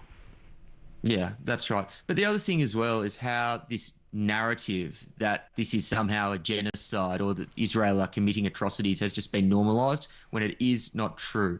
It is our organisations like the BBC and politicians from the Labor side that continue now to basically misuse the word genocide and continue to basically misframe this as somehow Israel just committing war crimes, when they are continuing to fight a just war against an enemy that hide in civilian areas and have spent 14 or more than 14 years building up a defence which basically involves them hiding behind civilians. Now, again, does that mean that civilians will die as a result of that? Yes, it does. War is awful and terrible, and we should be incredibly sad about that. But we can't just continuously let these guys reframe this in the most disingenuous way to suggest that, you know, this is somehow Israel's moral failing when it is not. Right. And also, for the Secretary of State for Health in this country to go on national television in this country and try to make some kind of equivalence between, you know, what is going on in this country with what is going on somewhere else is complete and utter nonsense. You know, he's more or less giving an excuse to the BBC for allowing this to be broadcast, which they should never have done, and giving an excuse to the people chanting to say that, well, it's just their opinion, they're entitled to it. Well, I'm sorry. Yeah. It's, you know, it's exactly the same as Lucy Connolly, if not worse, right? I mean, if this is not incitement to violence, I don't know what is. The Somerset police are apparently investigating it and reviewing the footage. Well, I don't know what they've got to review. It's pretty straightforward what's going on there. And I've never seen more Palestinian. Last time I saw that many Palestinian flags was when Hamas released some hostages. Yeah, well, come to think of it, if I was the Israeli embassy, I would be telling Wes Streeting, get your house in order because you're the health minister, mate. Yeah, right. As you said in your fixing introduction. the NHS? Stick to what you know. Yeah, that's exactly right. The other thing, Mike, that I would say is I think in many respects, there is a country that I would like to live in, and there is a country that we actually live in. I would like to live in a country where we do support free speech and where you have exceptions for defamation and incitement to violence, and that bar for incitement to violence is very high. So if you look at the US, you need to have a time and you need to have a place for incitement to violence. And that's generally the world that I support. But we don't live in that country. We live in a country where governments have been clamping down on speech now for decades. And then the question becomes, well, you need to apply the law equally. Yeah. My first step would be get rid of all these ridiculous speech laws. But in absence of that, you need to apply the law equally or people lose trust in it. This is the whole two-tier conversation that we're having at the moment. Of course. Because the people feel that if you are on the side of the prevailing moral zeitgeist, which is leftism, which is anti-Semitism, which is all of those, you know, Labor tropes, then you will be protected. But if you're on the side of the right, like Lucy Connolly was, you will be victimised. That is the problem we have, and that's why no one trusts the judiciary or the police exactly right. or our politicians anymore. I mean, Lucy Connolly's feet never touched the floor. From the moment she was arrested, as I said earlier in the last hour, she was taken into custody. Before she was charged, she was not released. After she was charged, she was not released. She was held in custody until she was sentenced.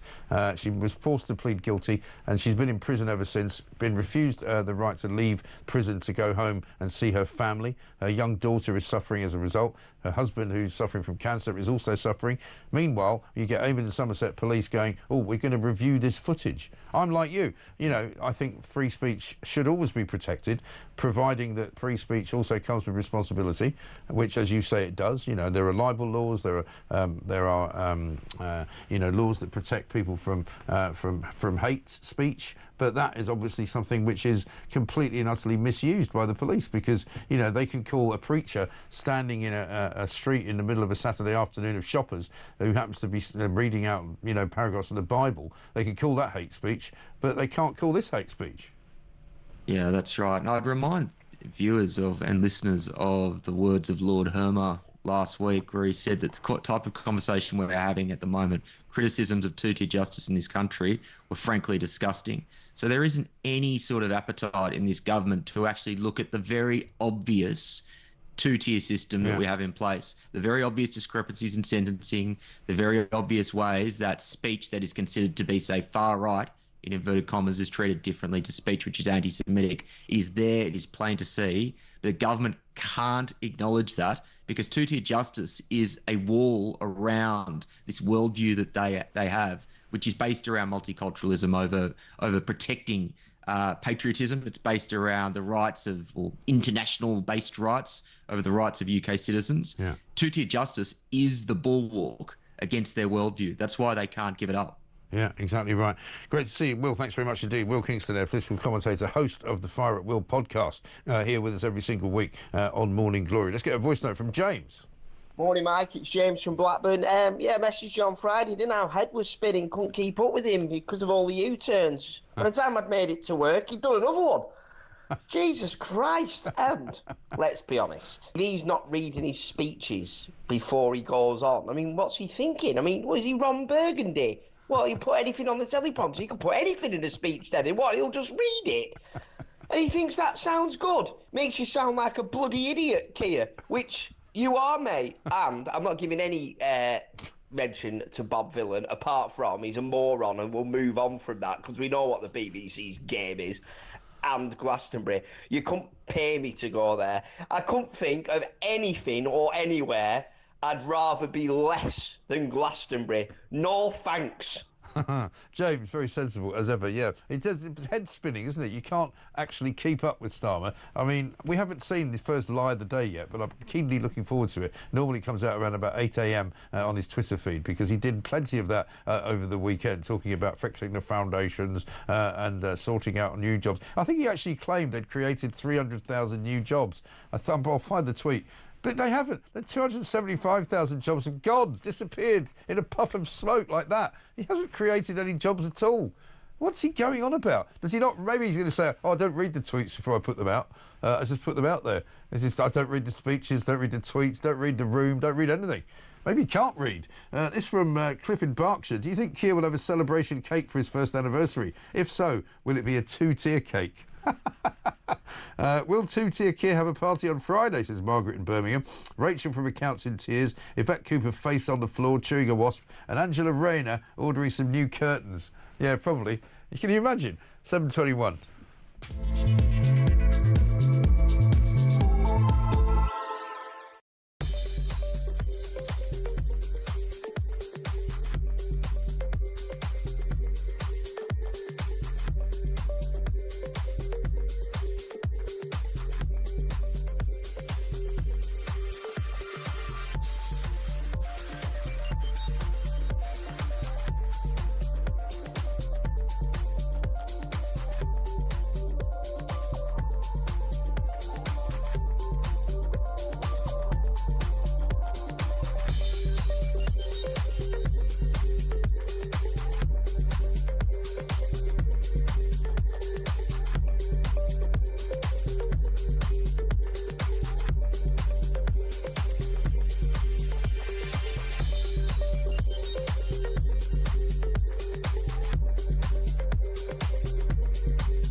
They promised stability. They said the grown-ups are back in charge. I was so happy you just couldn't believe it. Our work is urgent, and we begin it today. I mean, you couldn't really scrape together a worse gang of misfits to run a dog kennel. Broken promises. Billions blown. Botched U-turns. And Britain is burning. One of the most immeasurably eventful. 1 year in power. And Britain in freefall. It's just been a disaster. 1 year of chaos. Friday. Across the UK. On DAB+. On your smart speaker. On your smart TV. And on your side. This is Talk. Welcome back to Morning Glory, 7:24. I'm Mike Graham. This, of course, is the home of common sense, and we will be speaking most of it all the way through until 10 o'clock this morning. David Menser coming up, Israeli government spokesman. Also, Roxanne Hogue, who's the chair of the Republican Party in Los Angeles, because Donald Trump has been talking over the weekend about several things, including the fact that he thinks he might have found a buyer for TikTok, which would be interesting. He says that it's a bunch of very wealthy people in America who might want to buy an American version of TikTok, because I think, as far as I know, it's still banned in the USA because of its China connections, of course. Let's talk, though, to David Menser, Israeli government spokesperson, right now. David, very good morning to you. Good to be with you, Mike. Thanks very much for joining us. Embarrassing doesn't even cover it, really. As a country and as a countryman of this country, I find it astonishing, the scenes that we saw at Glastonbury at the weekend. The BBC deliberately stopped Kneecap from broadcasting live, but they knew that this character, and they've been using him apparently since 2007. His real name isn't Bob Villain, but that's what we'll call him for the moment. They knew that he was going to go on before Kneecap. They know what his sentiments are about things. I don't know how they managed to get as many Palestinian flags into the shot as they did. But you must have been as aghast as I was watching that. Yes, indeed. I think Bob Villain spewing his hate. Yes, Glastonbury broadcast it. Yes, the BBC gave it oxygen. And yes, Britain's government, its Labour government, sanctions elected Israeli ministers while staying silent on incitement to genocide from a stage on Glastonbury. We're under no illusions here that those sort of government actions against this country are giving birth to this hatred. But I tell you, Mike, here's one truth they can't erase. Israel does exist. We were attacked by Hamas on the worst day of Jew killing since the Holocaust, but we are still here. And with God's help and the IDF, we stand between civilization and savagery. They want us gone. Unfortunately for them, it's too late. We are strong. Our population is growing. Nations are lining up to make peace with us, not because we are weak, but because we are strong. We are building. This country is innovating. Its innovations save lives. We lead in medicine, in water tech, in artificial intelligence. You know, more Nobel Prizes per capita than any other country. Meanwhile, you know, Kneecap and that moron, Bob Villain, they'll be forgotten. And I just want to ask you, Mike, what do you think would have happened if this was anti-Muslim hate or anti-Jewish hate or anti-black hate? Would it go live on the BBC? Of course not. We know what this is. It's the world's oldest hatred in disguise. And let me say this clearly, from this Jewish state, under our Prime Minister Benjamin Netanyahu, Jew haters, try your worst. We faced worse anti-Semites than you, and we have beat them every single time. Yeah, and the thing that seems to pass by these morons in Glastonbury, many of them sort of middle-class lefties from left, you know, West London, who pop down there every year, take a few hits of ecstasy and think that, you know, they want to become revolutionaries, is that they're all wearing balaclavas representing the IRA. You know, the IRA, which even if you're not particularly in favour of Israel's foreign policy or domestic policy, used to blow people up in Britain. Yeah, absolutely. And those sort of support for terrorists screaming for Israel to be erased, you know, it doesn't free Palestinians. It just empowers the terrorists. It prolongs war and it glorifies the massacre of Jews. That's not justice. That's the jihadist ideology with a drumbeat. This is what the BBC have facilitated. They have effectively become the mouthpiece of a terrorist organization. They spew out their hatred undiluted. They don't question Hamas whatsoever, and that is why a whole generation has been radicalized. But of course, an awful lot of this comes from our school system now. I was talking to somebody at the weekend about, you know, the kind of the general tenet, shall we say, of what's taught in secondary schools in this country now, and certainly through the university system as well. And I mean, to claim neutrality would be wrong. You know, kids are taught now that you've got to believe in net zero, you've got to believe in a Palestinian state, you've got to believe in, you know, Israel being evil, you've got to believe in, you know, people that read the Daily Mail are worse than Nazis. You know, there is this kind of general leftist view which doesn't just talk about Israel but talks about all of these other issues, and it's almost like, you know, if you want to be a good person, these are the beliefs you must have. I think you're right, Mike. The UK once stood against fascism. Today, unfortunately, on its biggest stage, we hear the slogan that inspired October the 7th, the worst massacre of Jews since the Holocaust. Unfortunately, the world has forgotten so quickly. Our Prime Minister said very clearly that this chant of Free Palestine, it is the modern day equivalent of Heil Hitler. Yeah. If you cared about peace, you would say to Hamas, lay down your weapons, release our hostages, and then we can return peace to this region. Don't support jihadists. It's a dead end to hell. Yeah. And how ironic as well that, you know, what happened in Israel on October the 7th was actually at a music festival anyway. It was the Nova Music Festival. And a couple of, I mean, they're almost too horrible to contemplate, but a couple of my viewers and listeners this morning have said, just imagine if something like that happened at Glastonbury, what would they do then? Yeah, absolutely. Imagine if an artist was calling for the wiping out of any other nation. Would Glastonbury have let them go on stage and let it happen?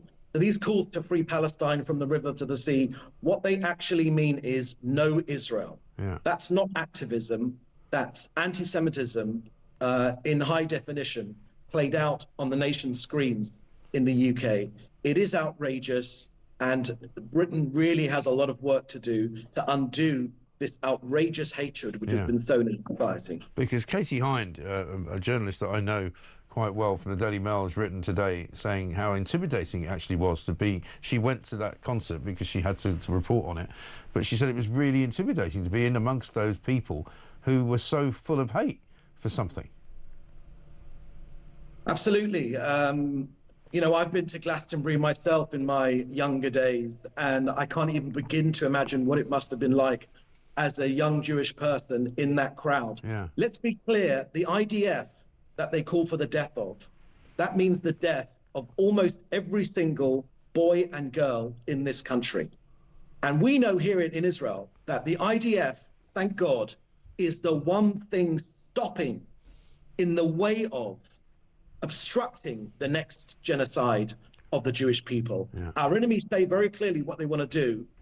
Bob Villan said the same thing. When they say these things, we believe them.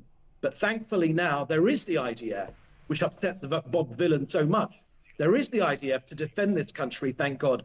And that is precisely what we will do in this country, and we will grow and we will prosper while morons like Bob Villan will disappear down the toilet bowl of history. Yeah.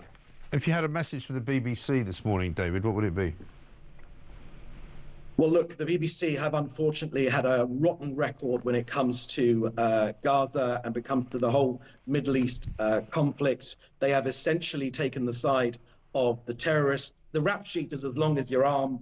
I mean, from creating propaganda broadcasts, you know, actually showing Hamas operatives and their kids on screen and making out that it's impartial, actually paying money, license fees, money to a terrorist organization. You know, they want Israel to lose, but the BBC should understand we won't lose. We're winning. And it's because of peace through strength. Firstly, strength, and now comes peace. And as night follows day, nations are queuing up to make peace with this country right now, whether the BBC likes it or not. David Menser, thank you very much indeed. Israeli government spokesman speaking there with great words of strength, I think, and given what happened over the weekend and given what's being said and shouted from rooftops in this country, which is quite vile and quite ghastly. Nanny in Wales says this country, shameful to be allowing this hateful, spiteful, vile nonsense to go on. Free speech, yes. Freedom to hold a view, yes. But this isn't free speech. This isn't freedom. This is incitement to cause harm. Shameful, nothing less. Hold your heads in shame. That's what I said at the weekend as well. Mark in Selby says this morning, Mike, of course Keith was distracted and as such did not bother to be across his brief when making the comment, an island of strangers, running around making sure Lucy Connolly remains in prison. Absolutely right. Let's get a voice note from Mark. Morning, Mike. It's Mark in Lancashire. Well, I'm really looking forward to, in 2029, the Reform Party's video mash-up of everything that's gone on in the last few years. Just imagine what they can do with this Bob Villain loon with his "you want your country back, get effed, you want your country back, get effed, death to the IDF." Then the kneecap stuff, then a video showing people walking into Tesco's taking what they want, people on bicycles snatching mobile phones, Khan then saying diversity is our strength, Starmer flip-flop, lefty politicians on saying we need immigration and immigration is the lifeblood of the country, more and more crime, murder, stabbings. I mean, who's going to vote against a party who wants to end all this nonsense and get us back to where we were? I mean, you'd have to be stupid not to agree with it. Mark, you should be in charge of their video team. That absolutely sounds brilliant. Let's not forget Bobby Villain, right? His real name is Pascal Robinson Foster. You know, so we'll probably find out that he's some kind of, you know, upper middle class, private school educated oik who seems to think he can make a few quid out of being a bit of a revolutionary rebel. If our two-tier police will not take action against the acts at Glastonbury, it will give the green light to the acts at Notting Hill Carnival, says Mick in Wallington. Yeah, that's coming up in August as well. No doubt we'll have to look out for that. Charlie says, I'm from Ipswich and I know of Bob Villain, but haven't heard anything of him for years. Hardly anyone I know even knew who he was. He's not really a part of the music scene in Ipswich whatsoever, and there are a lot of people furious about what he's done in Glastonbury. Yeah, I mean, some people say he's made a great name for himself and he's going to get lots of publicity, but it's not the right kind of publicity, I don't think. Absolutely ridiculous. Coming up next, though, we're going to be doing a lot more. We're going to be taking your views, we're going to be taking your suggestions as well for all sorts of other bits and pieces. We'll also have a look at what's been going on over the pond with Donald Trump over the weekend. Roxanne Hogue is going to join us. She's the chair of the Republican Party in Los Angeles. This is Talk.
Across the UK, on DAB+, on your smart speaker, on your smart TV, and on your side.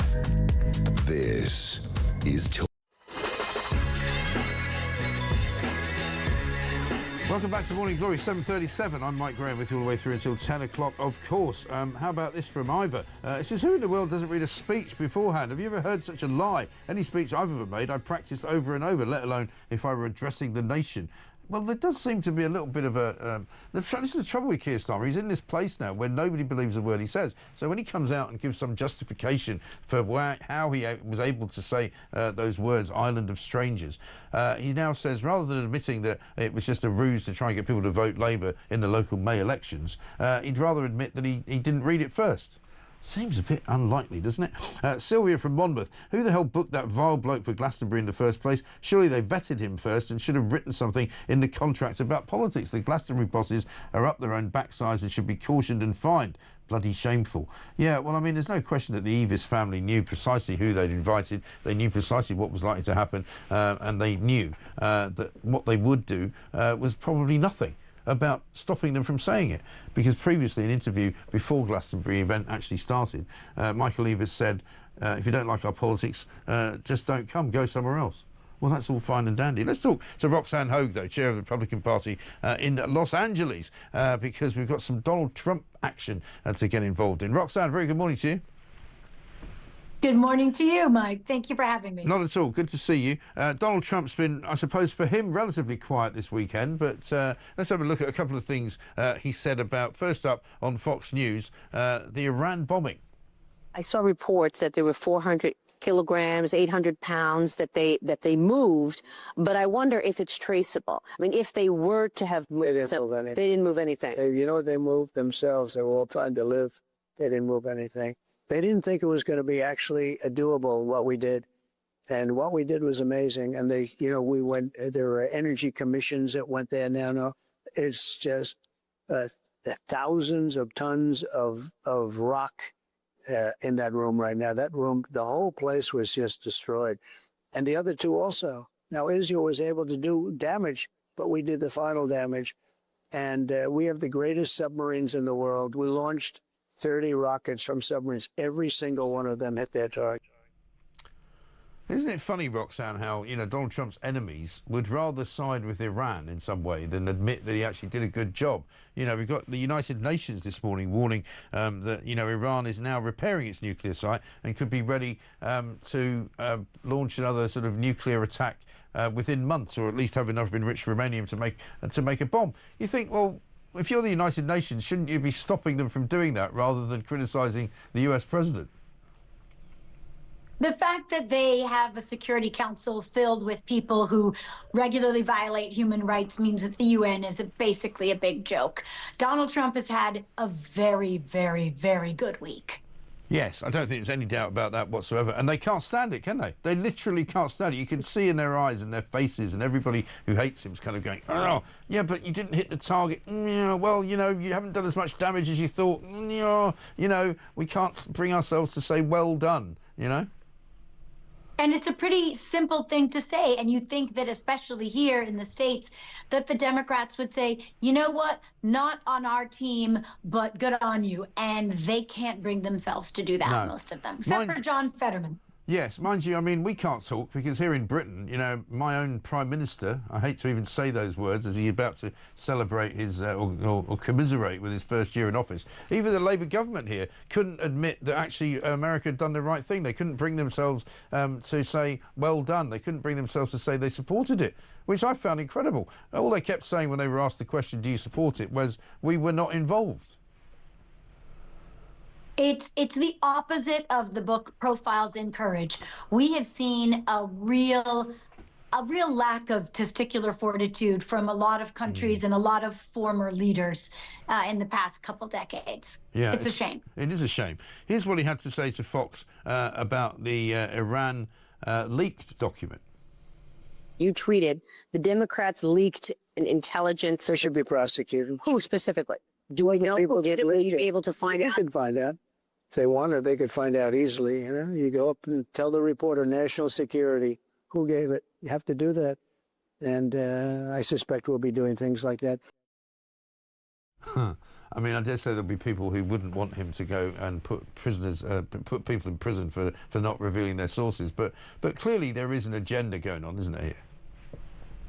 Absolutely. And what is really interesting to me is that the people who would cry the loudest about the need for a safe world and how awful America is do the exact opposite. Here in Los Angeles, they're going to stop 4th of July celebrations because of the ICE immigration raids. I don't understand why. It doesn't really make a whole lot of sense, but that's what we're dealing with. People who cannot celebrate anything good for the country. No, about America, exactly, because they're somehow ashamed of it. Roxanne, good to talk to you. Thanks very much indeed. Roxanne Hogue, chair of the Republican Party in Los Angeles. How about this from Keith, who says, Bob Villan was the support for a gig I went to in July 2023. I remember he shouted, set fire to the police while swinging a cricket bat around. That's Keith in Wolverhampton. You know, this guy is not exactly unknown for what sorts of behaviour he gets up to.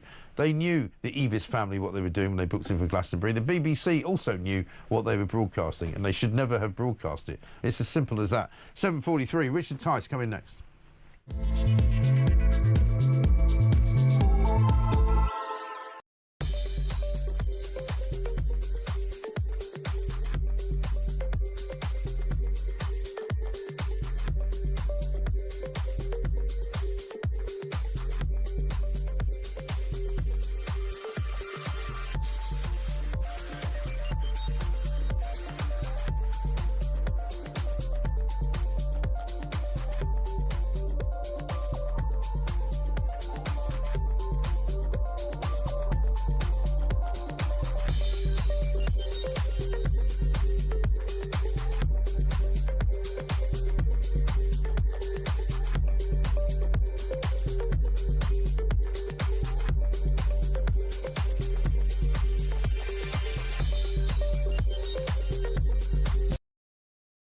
I want to talk to you about Glastonbury, John, but I wonder if you could give me your reaction to the Metropolitan Police's statement. Yeah, I've just seen that flash up on Twitter as well. It's deeply disappointing. It is a binary thing, whether it was within the statute or not. I'm surprised to hear the police saying it wasn't. I assume they are correct in that view, but clearly that's going to be scrutinised given how serious a matter it was, and frankly the lack of confidence.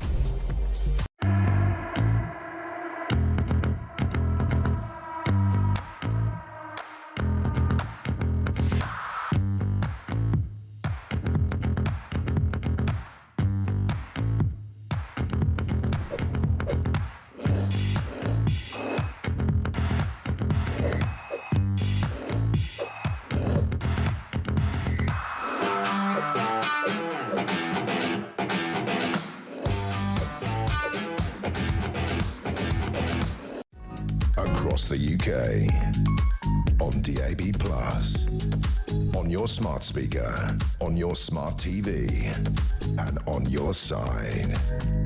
This is Talk.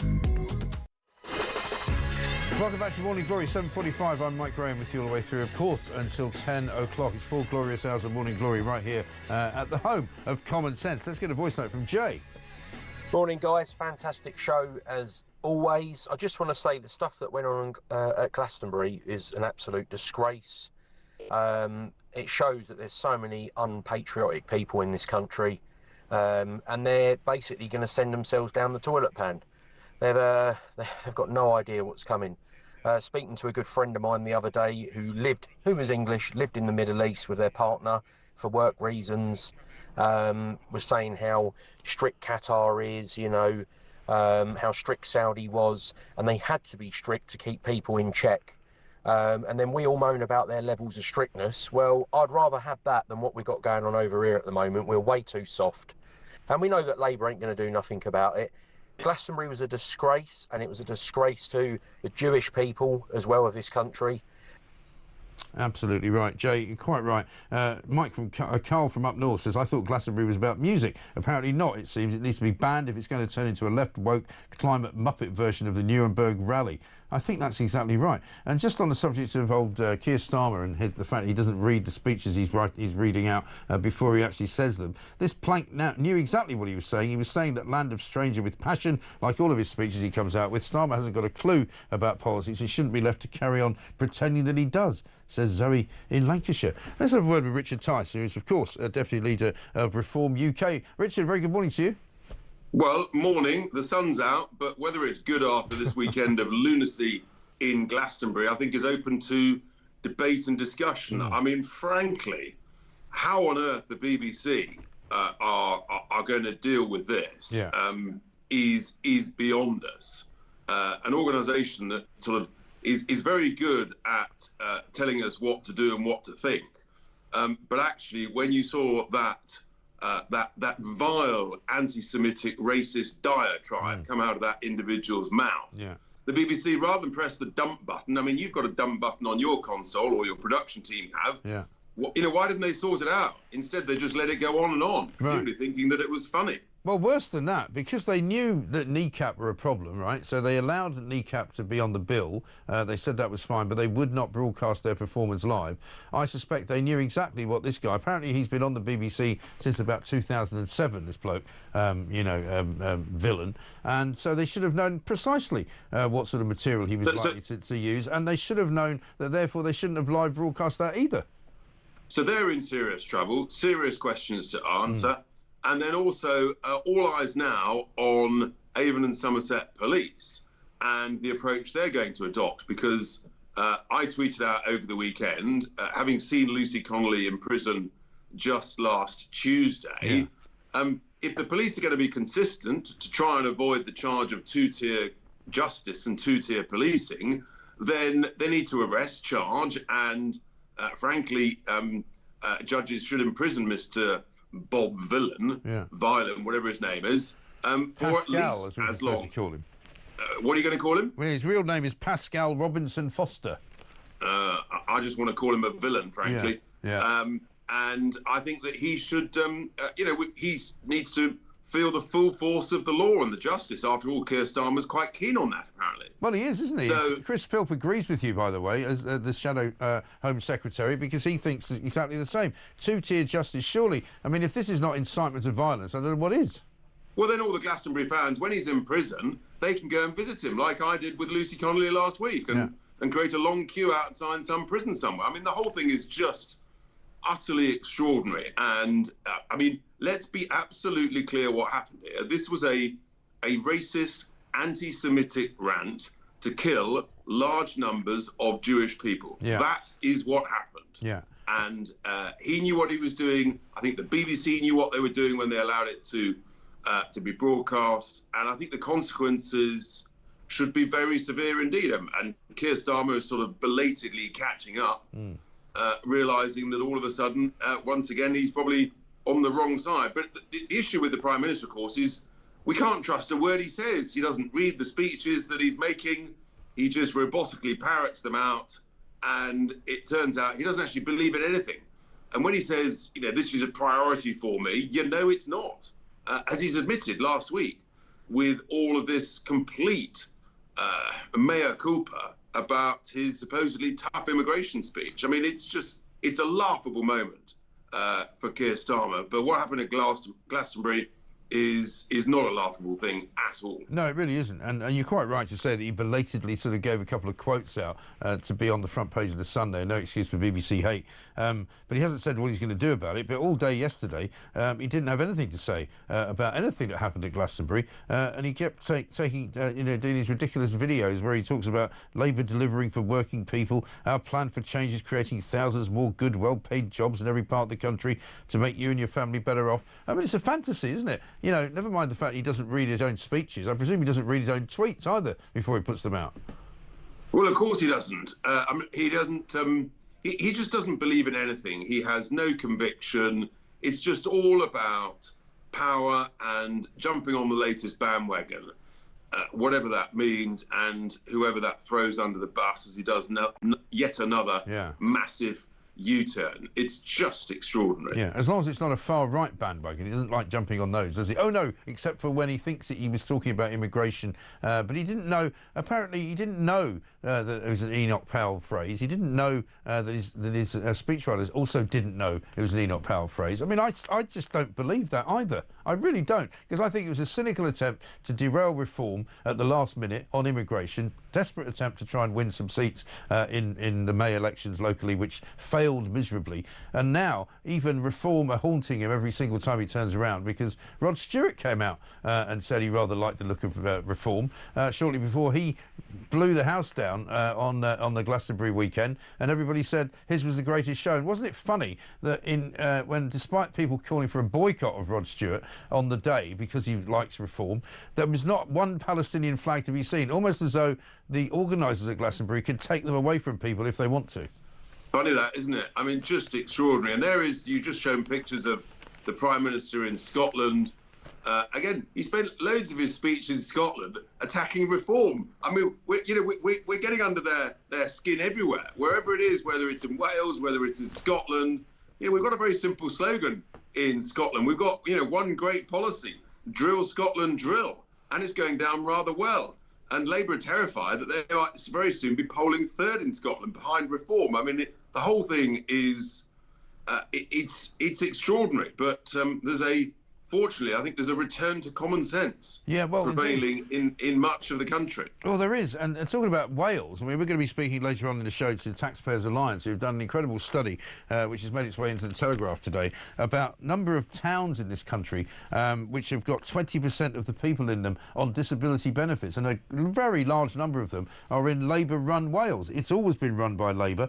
In Blaenau Gwent, they've got the most PIP claimants per 1,000, 210.7. With 8,766 of them out of a population of 41,000. And in Wales, in total, 278,000 were claiming PIP, an average of 147 per 1,000 people. That's huge, isn't it? Well, it's not surprising if you can do online assessments that the quantity of claimants for all sorts of issues has gone through the roof. It's just common sense. And in reality, all assessments should be done face-to-face. Yeah. And maybe the government should start releasing the data as to what percentage of those claimants are actually foreign nationals, because as opposed to British-born people. Because we're told that we've got a sort of a worker shortage and therefore we need immigration for people to come and work. Well, in which case, if you're coming to work, folks, you don't need benefits. So should we pay any benefits to any foreign-born nationals here in the UK?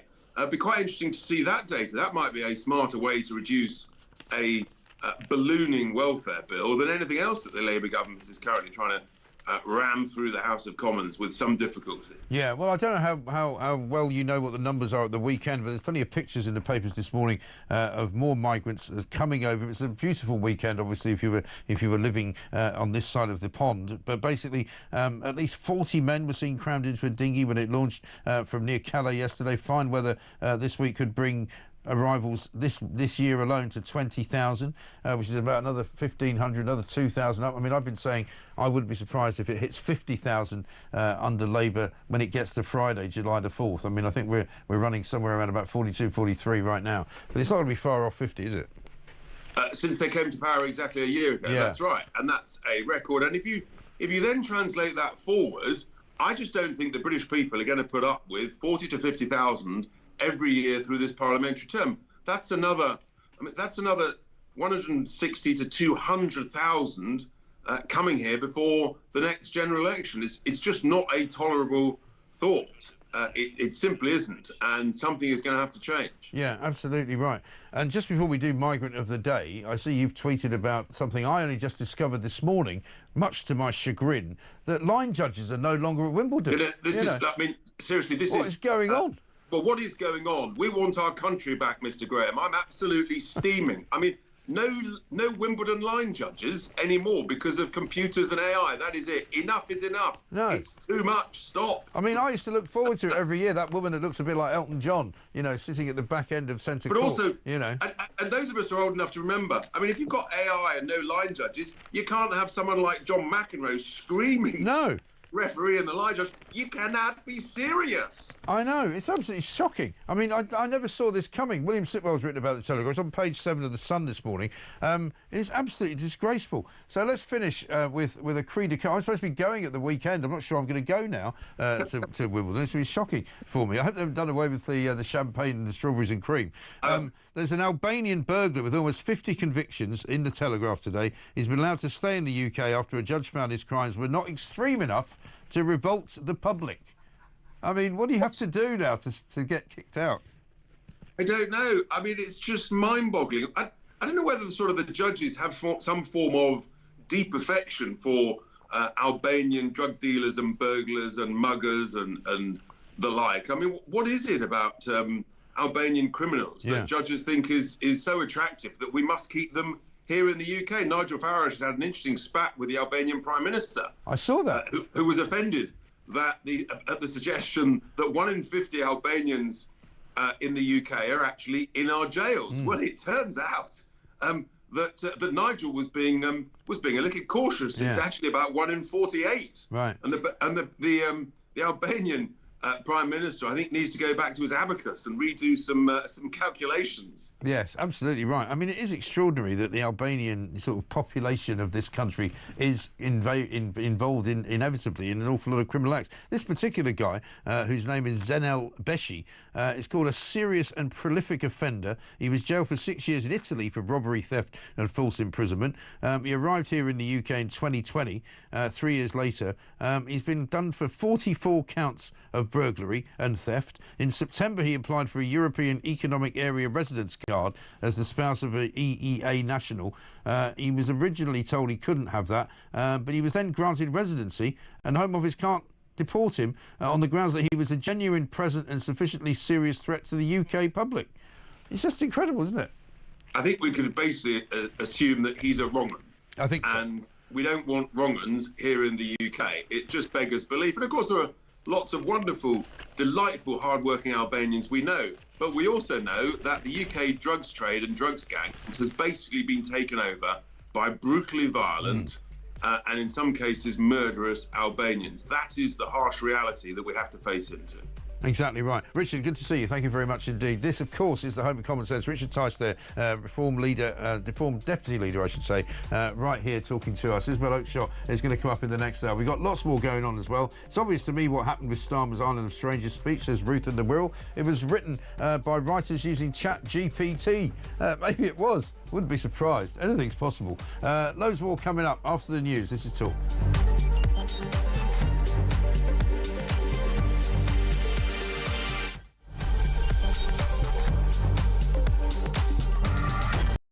Good evening and welcome to Plank of the Week. It's the one show where you do not have to be worried about judgmental people because we'll do all the judging for you. Let's just have a look at how Humsley Useless is now spending his time.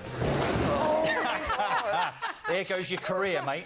Over there a bit is over towards where all the migrants come in. He's jumping there. There he goes. He goes over the bar. Hello, and Nanny. unfortunately, it catches on his Johnson. If he's Plank of the Week, he's got a sizable plank. That's a whole different show. Plank of the Week, Fridays at 7 on Talk.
Hi, I'm Kevin O'Sullivan, and I've got a message for you. Welcome back to this blockbuster edition of What Just Happened. It really is a good one, I think. It's so funny that people keep calling me Meghan. Across the UK, on DAB+, on your smart speaker, on your smart TV, on your side.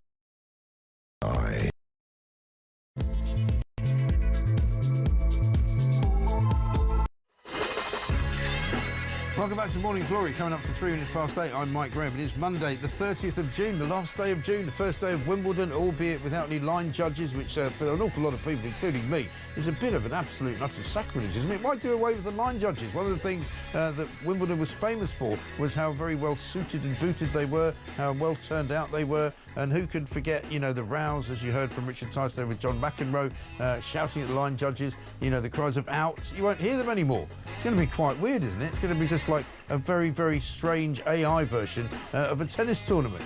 Not quite sure we're keen on that. Also, what if they get it wrong? What if the system goes wrong? We'll talk about that coming up in the show. Mark Littlewood's going to be joining us, Director of Popular Conservatism. We'll be asking him what he makes of this week. It's a big week, of course, for Keir Starmer, who had one of his worst weeks of all last week, when he was revealed that not only does he have no power across the nations of the world, where he just stands about and does what he's told at the G7, when he's at the NATO conference, Donald Trump making all the running, of course. Not only that, we find out that here at home, he's got no control over his own party. The welfare bill rebels are still threatening to rebel tomorrow when the vote comes up. He may well have to cancel that bill because he doesn't want to fear actually a vote of no confidence in his own government. Meanwhile, he's trying desperately not to offend all the various Palestinian supporting members of the Labour Party and people that vote Labour. He's had a go at Glastonbury because of the ghastly death chants, death to the IDF, is what they were chanting, which basically means death to Israelis. He's all over that, but the government doesn't seem to know exactly where they stand on that either. Wes Streeting says, well, the Israeli embassy should get their own house in order before they start having a go at anybody else. Here's what Belinda has to say. Morning, Mike. Great show. It's Belinda here. Just thought I'd phone up about this, what's his name, Bob Villan, shouting death to the IDF and rivers to the sea, and all the crowd chanting back exactly the same. I bet you if you asked any of those, well, the majority of them in that crowd, they wouldn't even know where Palestine is. So why they're chanting it, I have no clue. I have no clue whatsoever. Great show, Mike. Thank you very much indeed, Belinda. It's absolutely ludicrous, isn't it? Completely and utterly ridiculous. We're waiting for the first pronouncements of Keir Starmer's Twitter account this morning to see what he comes out with. Yesterday, the Labour Party put this out. With Labour, there have been 4.2 million additional appointments to the NHS since July last year. It grows by about 1 million a week. It started off as 2 million, then it was 3 million. Now, apparently, it's 4.2 million. I don't know who's getting all these appointments. They say that's double our target and 100,000 more appointments a week than the Tories were doing. Yeah, except making appointments isn't what you're supposed to do. You have to make the appointments and then keep the appointments, which is what they're not doing. We'll hear from you on all of that front as well. It's been described as medieval in the NHS at the moment. That's by The Guardian. 0344 499 1000 is the number to get in touch with us on. Send us a voice note. Tweet us at talkTV. This, of course, is Morning Glory. Let's get it on.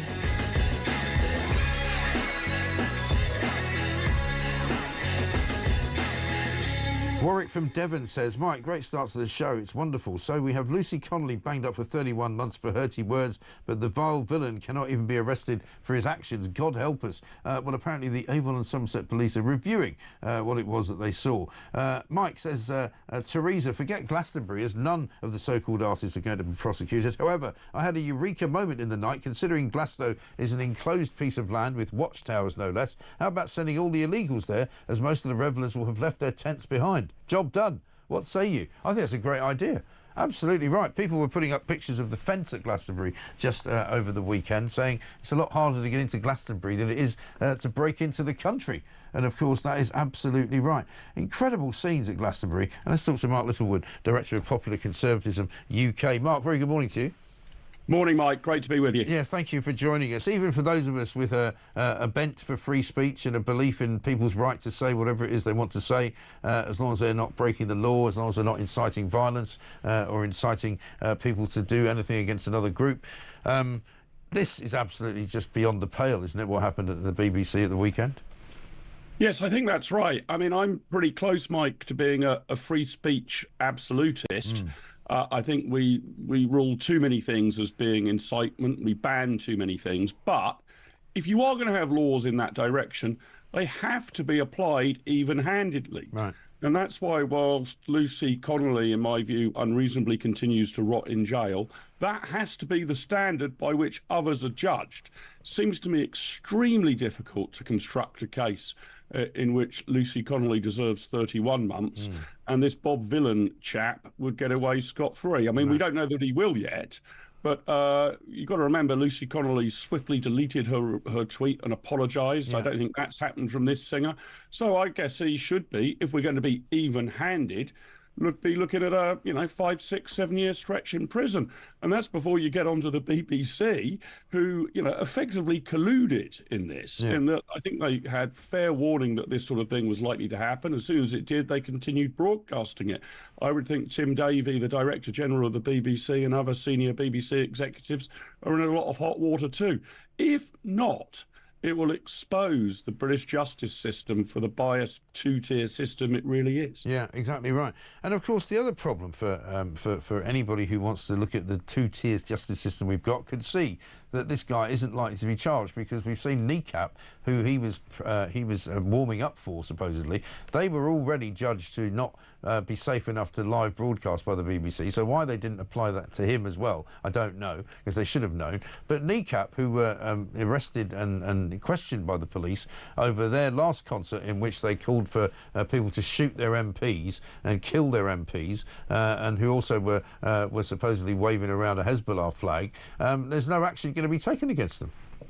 That's right. My understanding is that's to do with the statute of limitations. That's to say that if you are going to charge somebody with an offence, you need to do so within a reasonable period of time. So I think there's a technical problem with regard to Kneecap in that it didn't come to public attention or complaints weren't filed with police in time. Surely this Bob Villan character is well within time, right? We're only looking back a few days. Avon and Somerset Police say that they're looking into it. I mean, I would think that would only take them a few minutes of looking. Well, you into would have thought so. So they should crack on with it. I mean, it's irritating that Kneecap appear to have got off the hook, but I can't. I mean, if that is the case with this guy, and potentially if you can identify members of the crowd who were chanting back "deaf, deaf" to the IDF.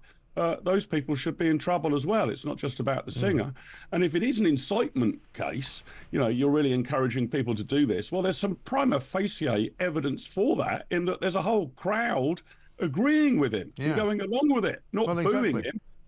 So those guys and I mean, as people who speak for the Israeli government, and also people who speak for the Jewish community in this country, one of the reasons why Jewish communities in this country have special guards when they take their kids to school or when they go to synagogues. There's a reason why that's happening, because people are being encouraged to commit acts of violence against them by other people in the public eye.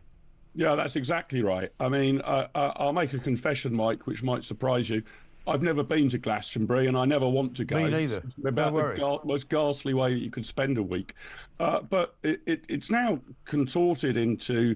all right, music is played, but it's basically a far left and increasingly vile political event, right? I mean, people are entitled to have their own particular opinions on Palestine or climate change or whatever else. But why the BBC are covering this, given how politicised it's got, it no longer seems to me to be a celebration of different types of music. In fact, it's increasingly turning into a highly leftist, often vile, in this case, anti-Semitic political festival. Yes. Shouldn't be anywhere near the BBC. In case you needed any confirmation of that, have a look at this clip. This is Dom Jolly and some singer called Joy Crooks calling for a boycott of Rod Stewart for simply saying that he backs reform. And if you're going to go and see Rod Stewart do the Legend slot today? I'm slightly worried about Rod Stewart because he's come out reform, hasn't he? And I don't support reform. Yeah, no. I think there might have been some boycott Rod Stewart. I think there might have been some sort of mix-up, because I think it's that guy Charlie from Pimlico Plumbers has replaced Rod Stewart. So Rod Stewart's currently in Malaga, and Charlie from Pimlico Plumbers is on the stage. So it's a no for me. Yeah. Dom Jolly used to be a comedian, apparently. I'm not sure what he is now. Yeah. But, you know, unluckily, and Rod Stewart was the biggest actor of the whole show. When he did his performance on the vintage version of the Pyramid Stage, there was not one Palestinian flag to be seen, almost as though the Evis family had wandered around and confiscated them all. Or maybe it's just that normal people don't flag them around. Yeah, it is interesting, isn't it, about how this is policed.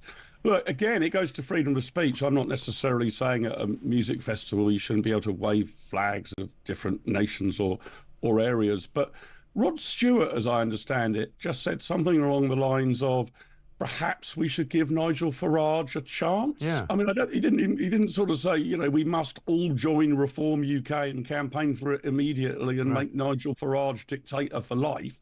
He just, perhaps we should give him a chance. Yeah. That's enough to offend the likes of Dom Jolly and others. But deaf to the IDF, apparently not. No, that's fine. That's all fine. That's fine. Yeah. Absolutely incredible. Let's look ahead to Friday. It's going to be the anniversary of this hapless government's first year in charge, and they certainly have been hapless. And poor old Keir Starmer can't seem to get anything right because he tries to do a sort of couple of softly interviews at the weekend and reveals himself to be a man that doesn't even read his own speeches before he makes them. Yeah, this island of strangers. Yeah. Point, which I thought was one of the very few things that the Prime Minister said in his first year in office, which probably chimed quite well with the British people, but he's now retreating from it. And, I mean, it shows how politically correct and I think detached the Liberal metropolitan elite now are, that that sort of term, we risk becoming an island of strangers, is again considered to be offensive in some way. You might agree or disagree with it, but I happen to agree with it, but it's certainly not offensive. So it's extraordinary that he's walking that back. Right. But the two huge problems he faces, Mike, are, do you remember that in the early days of this government, which, my God, it feels like we've had them for a decade, I know. not a year, they were going to be laser focused on economic growth, we were told. Laser focused on economic growth. Well, I can't think of any meaningful proposal they've brought forward which is likely to increase economic growth. And if you're not increasing economic growth, you've got to be even more serious about getting public spending under control. If growth was clipping along at 3 or 4% a year rather than flatlining, then it doesn't matter quite so much if you're spending a little beyond your means. But if it's flatlining, wow, you need to get the public finances into some sort of shape and order. And he's basically going to walk back the overwhelming bulk of his rather feeble welfare reforms. Yeah. You've got to bear in mind these weren't cuts, really. They were just stopping the rate of increase, right, rather than actual reductions. And it looks like somewhere around 2/3 of the potential savings there are going to be walked back. You know what, Mike? The last Conservative government frustrated me because with a majority of 80, they didn't really seem to be able to get anything done. Well, this government's got a majority of more than twice that. Yeah. But Keir Starmer doesn't seem to be able to pilot through any meaningful policy at all. So what an extraordinary, almost embarrassing first year in office. Well, exactly right. And even Sir Patrick Curtis has come out this morning and said this is the worst performing Prime Minister in the history of Prime Ministers, not least because people don't know what he stands for. John Curtis, sorry. People don't know what he stands for. And he keeps saying that he knows who he's working towards. He's standing up for working people. But nobody really believes him. They just don't understand what he's going on about. And I mean, you know, talk about fiscal problems. I mean, we've got the Bank for International Settlement this morning saying that Britain is amongst the Western nations threatened with a fiscal crisis because the levels of borrowing are so high. I mean, they've stopped talking about the £22 billion black hole because they're borrowing that every single month now. No, that's right. I mean, that black hole was always essentially a fiction, certainly an irrelevance. If you're looking at Britain's public finances in any strategic way, worrying about a £22 billion black hole is a bit like worrying that you've left a £5 note down the back of your sofa while your house is on fire. It's more important to put out the fire than it is to worry about that £5 note. And, I mean, the numbers are just eye-watering. These are not all the fault of the Labour government, I should say, but we have, well, trebled the national debt since the turn of the millennium, trebled it, and it's going to keep going up. The welfare bill is spiralling increasingly out of control. We're at a highest tax rate essentially in peacetime. Extraordinary the amount we're fleecing people. So again, not really laser focused on growth. And a balanced budget, the idea that the government should only spend what it brings in tax receipts, has not happened since 2001. And none of this is going to get fixed or corrected. They're already failing with relatively short-term measures. At some point, the government's going to have to come in and really take a hard look at the public finances, which are unsustainable. And Mike, if your finances are unsustainable, at some point, they just are not sustained. And the sooner you face up to that problem and deal with it, the better, because the longer this is left, the harder and more unpleasant the surgery will be. And it seems to me like the Labour government are going to leave it basically untouched for another 4 years, meaning the challenge facing the next government will be even greater than the challenge that this government has so abysmally ducked. Yeah, absolutely right. Good to talk to you. Mark Liverpool, thank you very much indeed. Director of Popular Conservatism UK. Scottish says this, morning Mike, Bob Villan must be jailed. Either that or set Lucy Connolly free. And Peter says, I'm amazed that people like Rod Stewart and Lulu want to be associated with this utter disgrace. And I think he's talking about Glastonbury. Let's get a voice note from John. Good morning, Mike. It's John from Bradford. Just a quick one, really, on Glastonbury. It's probably oversubscribed 3 or 4 times every single year. I think from now on, really speaking, everybody that wants to go there needs to sign something on a website to say that they're not going to bring a flag, and if they do, it gets taken off by security straight away. Music, sport, none of this rubbish with Palestine should be on there. No pride, no nothing. It should just be there for music. End of story. Yeah, I think you're right, John. Very well said. Just a thought, says Sean in Bicester. Glastonbury next year could be held in Gaza. Yeah, good idea. Morning, Mike. Filling commentary. What a beautiful day. This country in debt and borrowing more and more. Just beautiful. And finally, Stephen in Belfast says, Starmer is editor-in-chief for the government. He can't blame speechwriters for errors. It's up to him to know what he's talking about. Well, he's going to have a very unhappy birthday on Friday. Harry Cole said that in his column this morning. We're going to be talking to Harry coming up next. He's the editor-at-large, of course, for The Sun. This is Talk.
They promised stability. They said the grown-ups are back in charge. I was so happy you just couldn't believe it. Our work is urgent, and we begin it today. I mean, you couldn't really scrape together a worse gang of misfits to run a dog kennel. Broken promises. Billions blown. Botched U-turns. And Britain is burning. One of the most immeasurably eventful. 1 year in power. And Britain in freefall. It's just been a disaster. 1 year of chaos. Friday, 4th of July. 9 p.m. Across the UK. On DAB+. On your smart speaker. On your smart TV. And on your side. This is Talk.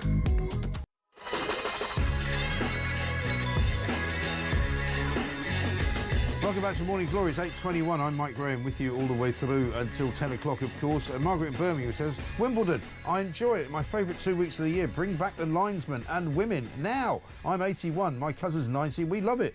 Wimbledon is here, of course, but without, as the Sun says this morning, any line judges. Very, very weird indeed. Now, of course, coming up at this week, and Friday, in fact, Friday, July the 4th, some people call it Independence Day. For Keir Starmer, it's an unhappy birthday because it's the one-year anniversary of his year as Prime Minister. We're going to talk to Harry Cole very shortly about it. He says he starts his unhappy birthday with a new slice of utter incoherence. Well, we've got a big incoherent free zone coming up on Friday because we're going to be giving you an hour-long special looking back at Keir Starmer's first 12 months in Downing Street. Have a look at this. They promised stability. They said the grown-ups are back in charge. I was so happy you just couldn't believe it. Our work is urgent, and we begin it today. I mean, you couldn't really scrape together a worse gang of misfits to run a dog kennel. Broken promises. Billions blown. Botched U-turns. And Britain is burning.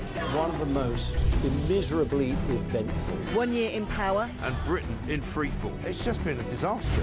1 year of chaos. Friday, 4th of July. 9 p.m. You won't want to miss that. It has been a disaster, hasn't it? Harry Cole, very good morning to you, sir. Morning, Mike. How are we doing? Yeah, very well indeed. Enjoyed reading your column this morning on the way in at like 4:45 this morning. Unhappy birthday is a great line. I mean, it really is. He basically doesn't have a clue. Not only does he have a terrible year, but he decides to kind of cap it off, as you point out, by giving 2 interviews this weekend. One with Tom Baldwin, his mate, and one with Josh Glancy from the Sunday Times. In both of which he makes himself look even worse. Yeah, he's done a series of these sort of long-form interviews. There's one in the New Statesman as well, which is, you know, meant to be a sort of in-house magazine of the left. But even he came away saying it's a little bit like the Wizard of Oz at the end of it is actually, well, what is there? What is there behind the curtain? He talks a good game. He's, you know, a year in, but what has he actually done? And actually, he seems to have unpicked every single major decision he's made so far, that he made in the early days or even just a few weeks ago. He's just sort of just torn up and now he's just sort of floundering around. I think the one that really is going to jar with readers and listeners is the fact that he's basically, you know, he did this big immigration speech at the beginning of May. And he's now saying, well, you know what, I wish I hadn't given that speech. I wish I hadn't said all those things.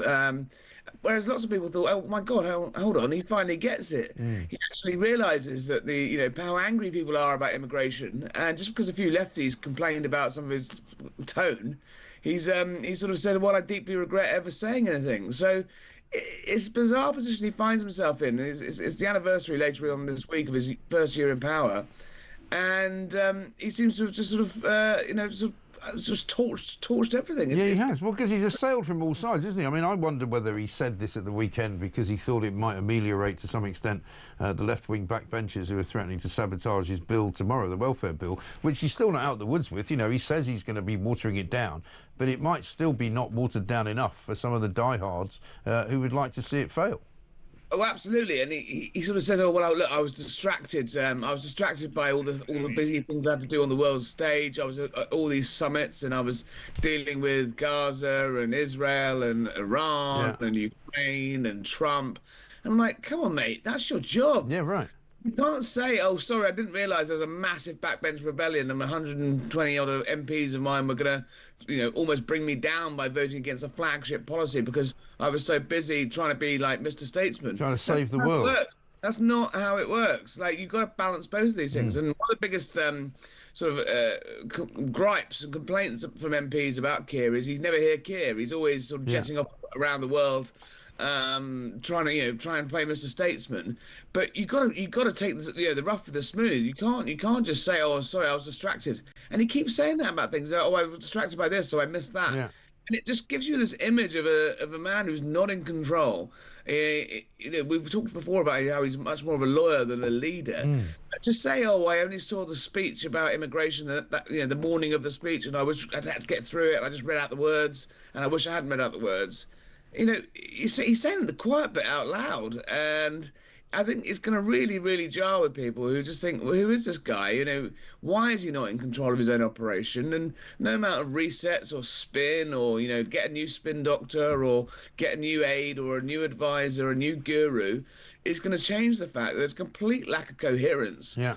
from the centre. And exactly. He doesn't seem to. Yeah, he doesn't seem to know how to fix it either. Because, as you said, you know, he could have done a sort of mea culpa and said all manner of things in these interviews. But he also, I mean, picked up on the fact that he said, "Oh, I was also distracted when somebody firebombed my house," which people would go, "Well, all right then." But then he goes, "You know, I hate it when my family are involved, and I really didn't like it when my wife was picked on because of the dresses that she got from Lord Ali." And you think, well, if you didn't want your wife to be picked on, then maybe you should have told her not to accept any free dresses from Lord Ali. Well, that's a very valid point. Look, he's clearly. Look, I don't think he's a. You know, he's not a bad person. I just think he's slightly sort of. I don't know what's the correct word. Naive, I think, about what comes with power. You know, he clearly wanted the job. He spent years plotting to get into number 10, and now he's there. It's like, what were you actually here for, mate? What do you actually... He looks haunted, doesn't he? Doing? I mean, he does a little bit. Last time I saw him, actually, I was in Albania with him a few weeks ago, and he was not as, you know, he was pretty an emotional guy. Look, what happened to his family home was utterly horrific. No one can dispute that, and there are people, or you know, we won't get into legal proceedings, but I hope that people are brought to justice for what they did. But you've got to understand that when you are the Prime Minister, it comes with baggage. You can't just walk away for a week or a day. You know, you've got to do. Every leader, if you read their memoirs throughout history, has these horrific things that happen to them, and they have to dust themselves down and get on with the day job. Now he's saying, look, leave the buck stops with me. It's all my fault. But fine. But I think a lot of MPs are going to think, well, if the buck stops with you, it is all your fault. You're trying not to blame your aides. Then, well, what are we going to do about this? Yeah, exactly right. Let me take you back down memory lane and play you this from the just day before he got in. This is where he said he was prepared for government. And look how young he looks. We've prepared this party for government. We've prepared all of our departments for government. If we are privileged to come in to serve our country, it will be public service for me, as it always has been, not self-entitlement. Professor Sir John Curtis has said he's had the worst start for any newly elected Prime Minister, Labour or Conservative. Voters still don't know what he stands for. Yeah, that's vintage Starmer there, wasn't it? Isn't it? Preparing for service. I've forgotten sort of that irritating election spiel, but he didn't prepare. That's the problem. No. He had Sue Gray, the old advisor, the old civil service advisor, who was meant to be preparing for the first 100 days. There was meant to be this big legislative push as soon as he got into power. He was meant to be, it was all ready to go.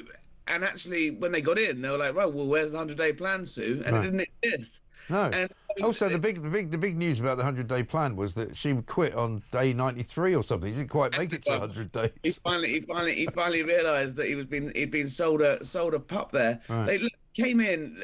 Yes, it was a difficult circumstances. A big change of power after 14 years is always going to be. It's always going to be upheaval. But the country was promised change. They were promised that the grown-ups were back in charge. They were promised that something would be different. And we've got the same old shenanigans of, frankly, a little bit like when Boris Johnson came in with his big majority and he realises actually a big majority isn't what it used to be if you can't control your MPs, if you can't bring your people along with you. Yeah. And they've wanted a year to rebel, but once they get a taste of rebelling, it's really, really bad for a government because once they realise that actually they're in the driving seat, MPs will do it again and again and again and again. And I think they think the speed at which he U-turned on this benefit stuff means that they can basically set terms now. Yeah, exactly right. And so will he, do you think, try and come up with some distraction for the rest of us this week? Will they try and come up? I mean, once he gets past Tuesday, I still think there's a chance he might pull the bill anyway, and there won't be a vote on it. But will he have some kind of big set piece that he tries to unleash on us before the end of the week?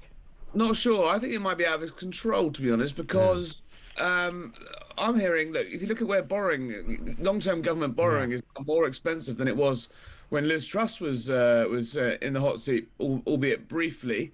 And it was the bond markets that basically forced her out by basically pulling the plug on investing in Britain's debt. Yeah. And I really worry actually because just last week he announced another 40 billion a year of defence spending to get us up to 3.5%, whatever it is, by 2035. Right. Where's that money coming from? We're already paying more in debt interest than we are for defence. He's announced that he can't even get £5 billion worth of cuts through his party. And if I was a bond trader, I'd be looking at the British debt and thinking, this isn't a very good investment. We don't know where this country's going. There's a real chance that we're going to be in a bit of a doldrums, really, and very dangerous doldrums for a few years yet. So I do worry that there could be a sort of market reaction to his latest U-turns. The fact he keeps tearing everything up. He can't get anything through. His MPs are up in arms. And actually, well, who is in control of the government? Our spending's out of control. Our taxes are at the highest level since peacetime. They're saying they won't borrow more. Well, where's this money going to come from? And who's going to pay for it? And so I do slightly worry there could be a major market upset, not necessarily this week, but in the coming weeks. Yeah, no question. There's a lot of warnings coming from a lot of the central banks and their organisations. Just one final one for you. This is from Stuart in Perthshire, who says, "What exactly is an editor-at-large, Mike? Every time I hear that title, I imagine police officers making a statement to the media. The editor is at large, but we're confident we'll have him in custody very soon." You can't stop me. I'm out here. I'm off to America, so I'm at large. I'm roaming. Have you warned them of your impending arrival? Because I have indeed. I spent very many hours at the U.S. Embassy last week getting my visa. But don't worry. Talk listeners will be hearing more from me. I'll give you that. Excellent. Well, we're not going to let you away with that. Yeah, we'll have to be seeing you on a regular basis. Harry, great to see you. Thank you very much indeed. Harry Cole, editor at large at The Sun, off to America to keep an eye on what's going on in the White House, of course, because Donald Trump, as we've been saying, has been completely and utterly ready and willing to show that what happened in Iran is exactly as he said it was, not the way that the naysayers have gone, oh yeah, but you didn't really bomb them properly, it's not quite as badly damaged as you thought it was, you haven't been a great success at it really, have you? Meanwhile, over to Glastonbury. Let's see what the Sun letters page is doing today. And it might not surprise you to know that it's all about those Glasgow punks. And one here from Ian in Cumbria, who says punk rap duo Bob Vylan should be jailed for their vile display on stage at Glastonbury. Singer and guitarist Bobby Vylan, who performs alongside drummer Bobby Vylan, led the crowd in chants of death to the IDF, the Israeli Defence Force. If this duo had been Joe Bloggs off the street, they would have been hauled over the coals immediately for inciting racial hatred. And Rocky, who's in Somerset, says, why did Glastonbury give Bob Vylan a platform, or rappers Kneecap, who from the stage led a chorus of F. Keir Starmer? It could result in dire consequences for a once peaceful event. Well, I think that's right. There is one piece of breaking news, though, which might please some of you. Certainly it would appear that Bob Vylan is now being investigated by the State Department over in the United States of America. It may well be that he has his visa cancelled because the band won't be allowed to go to America, where they've got quite a few concerts planned. So they might suddenly see the consequences of their actions starting to hit them in the pocket, which they won't enjoy. Let's get a voice note from Liam. Oh, Glastonbury. Oh, look at me. I'm from middle-class privilege. I'm a champagne socialist. I've got to fly a special coloured flag. Oh, I've got to fly the Palestine flag. Oh, no, I've got to fly the Ukraine flag now. Oh, I've got to fly the LGBT flag. Oh, for God's sake. All Glastonbury is an indoctrination camp, pretty much. Literally. Because you camp there with your tent and you get indoctrinated there. It all makes sense. It's very true, isn't it? Liam, well said. Very well done. I used to love watching the families having so much fun at Glastonbury, says Ernie. Children sitting on their parents' shoulders, singing along to all the different artists. It used to be a place of joy and merriment. And how can children sing along with someone who is asking them to kill somebody? It's quite heartbreaking. It really is. Ernie, thanks very much indeed. Coming up, Steve Bacon joins us, former Conservative Government Minister. We're going to talk about what's going on with the welfare bill tomorrow.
the UK.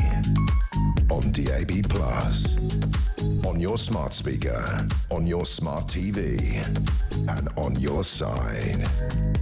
This is Talk. Welcome back to Morning Glory, 8:37. I'm Mike Graham. Dallas says, morning, Mike. I'd like to see Bob Dylan suing Bob Villain over the clear misuse of his name and fame, particularly in light of the fact that Dylan is of the Jewish faith himself. And Carl says this, in Knutsford, Lucy Connolly apologised for her vile comments and took down her tweet after 4 hours. Any apology yet forthcoming from Bob Villain? I suspect not. And Stuart in Perthshire says, Mike, I loved Dom Jolly's television show in the 90s, but when these people start spouting their political beliefs, they just ruin their own legacies. Such a shame. Yeah, because they think anybody cares what they think. Jeanette is here on Starmer. Hi, Mike. Jeanette from Newcastle. I just don't believe that he did not read that speech beforehand. Even if he read it 5 minutes before he was due to go on a quick skim or whatever, absolutely nobody in this world goes in to make a speech like that in front of very important people without reading it at all first. I just would not believe that. Just don't believe it. He's a liar.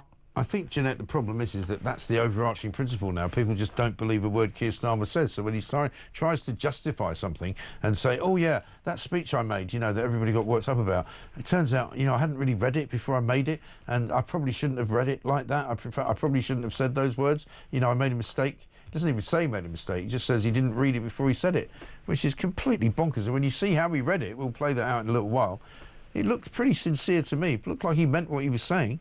I guess politicians would say that, wouldn't they? Let's talk to Steve Baker, former Conservative Government Minister, of course, because coming up tomorrow, the welfare bill is going to be going through Parliament. Possibly, it may well be pulled by the government if it looks like they've got enough rebels up against them to stop it from going through. Let's get Steve's view. Steve, very good morning to you.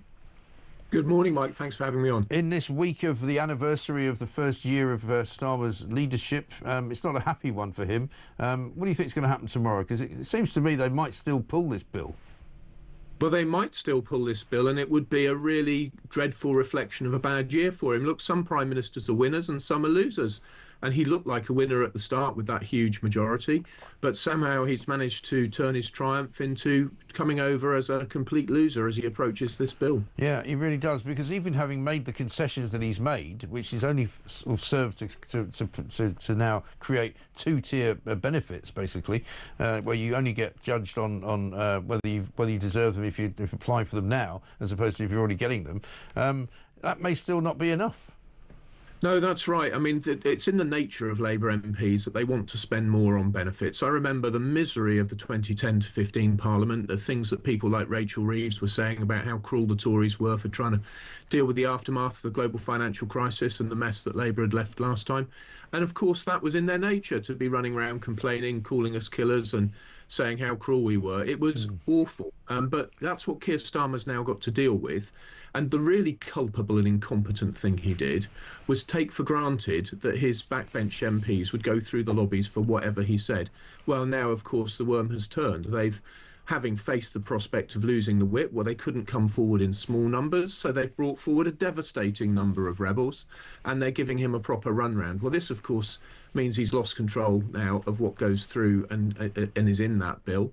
And he doesn't want to put the bill through with Tory votes. Of course he doesn't. So he's in a real bind, and he might well pull that bill, but it's not good for the public finances. It's not good for the stability of the government. It's not good, as somebody was telling me on Thursday last week, it's not good for inward investment. People would like to see a Prime Minister in command of his agenda. And so, you know, it's a sad reflection on him, on the Labour Party, and it's not good for the UK. No.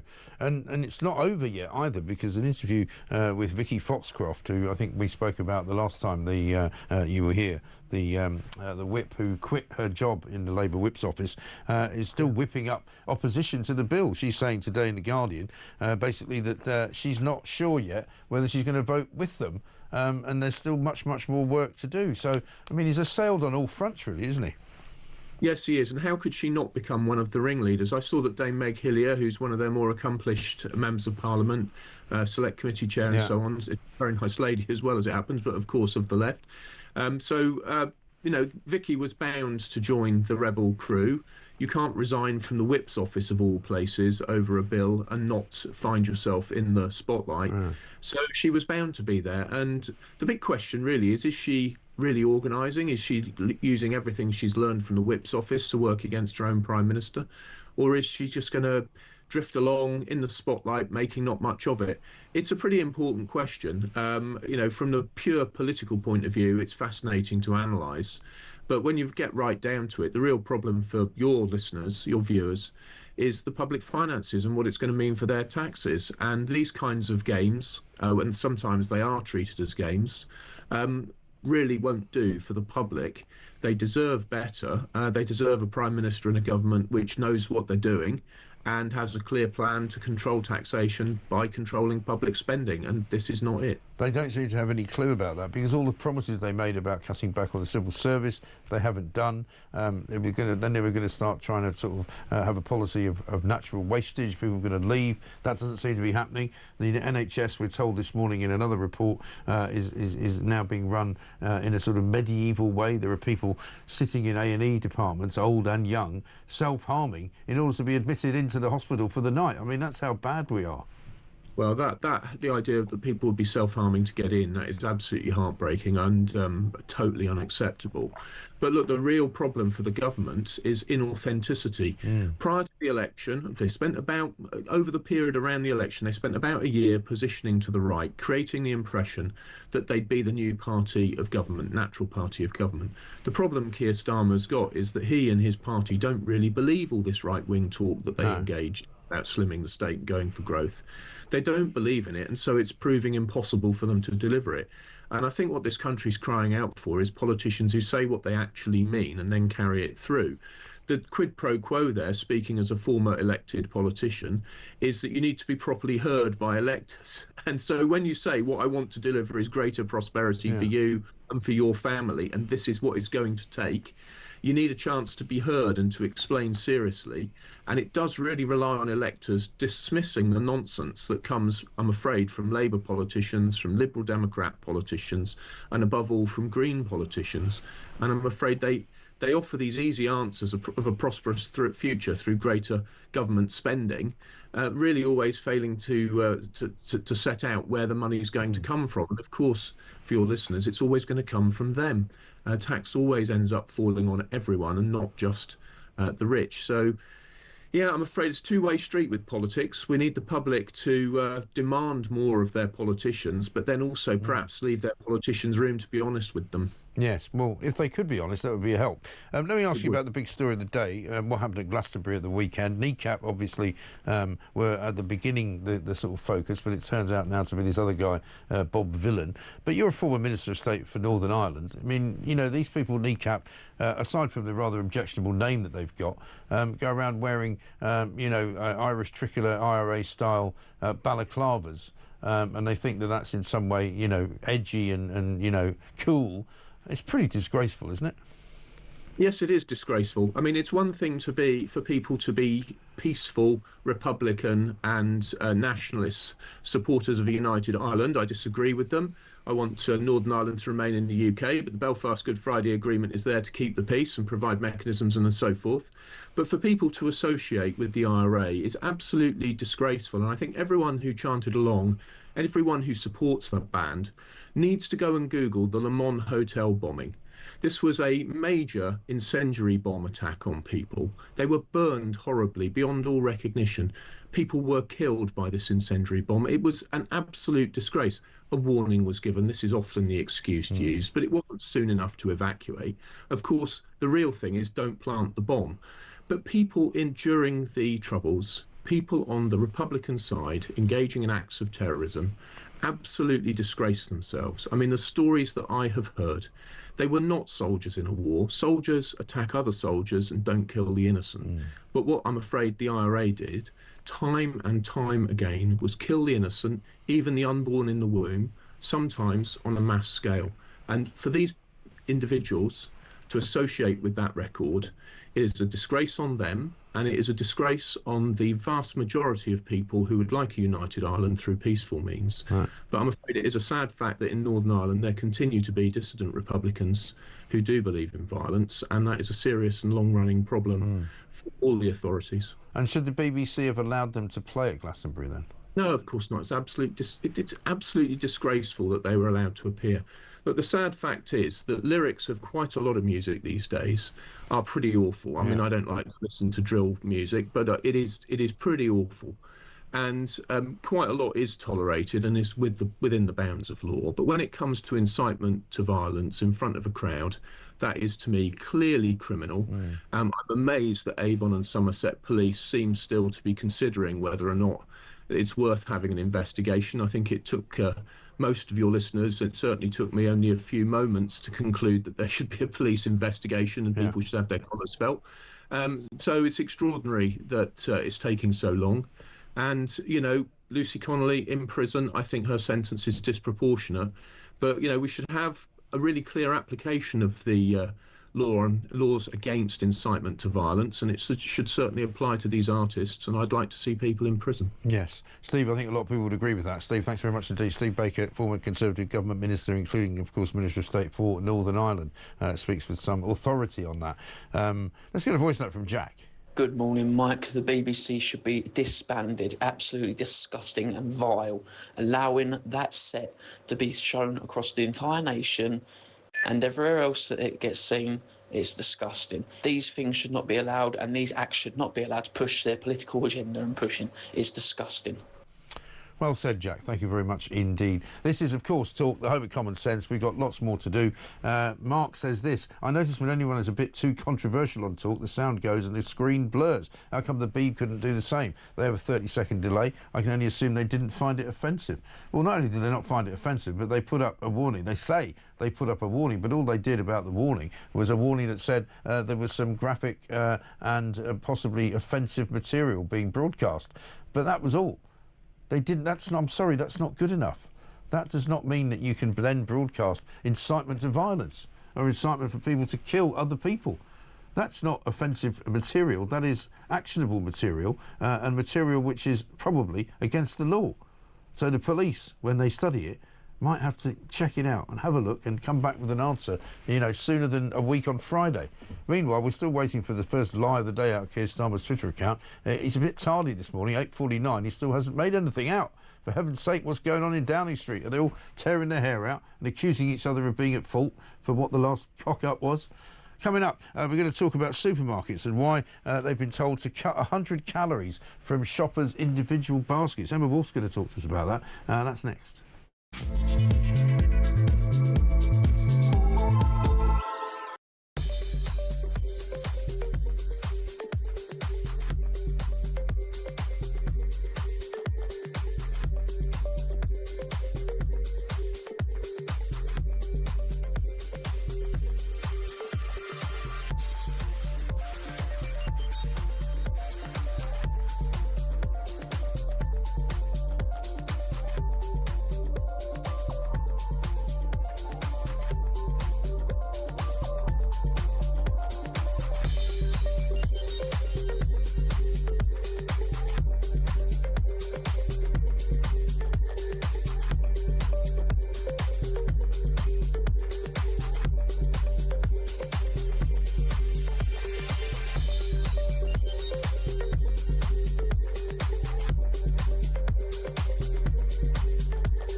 I want to talk to you about Glastonbury, John, but I wonder if you could give me your reaction to the Metropolitan Police's statement.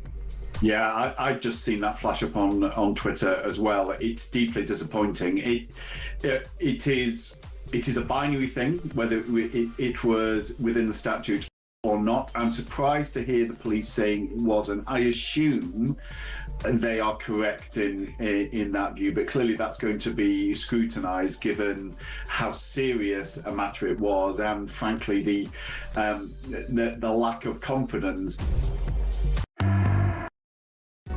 Across the UK, on DAB+, on your smart speaker, on your smart TV, and on your side. This is Talk. Welcome back to Morning Glory, 8:52. I'm Mike Graham. Ruth in Fife says, I stand in support of Israel. I'm ashamed of this government who clearly doesn't. Best thing for this shameful country is to send all these lefty loonies back to education. They clearly skipped history. We have already solved half the world's bleeding problems and continue to do so. So these morons can F off.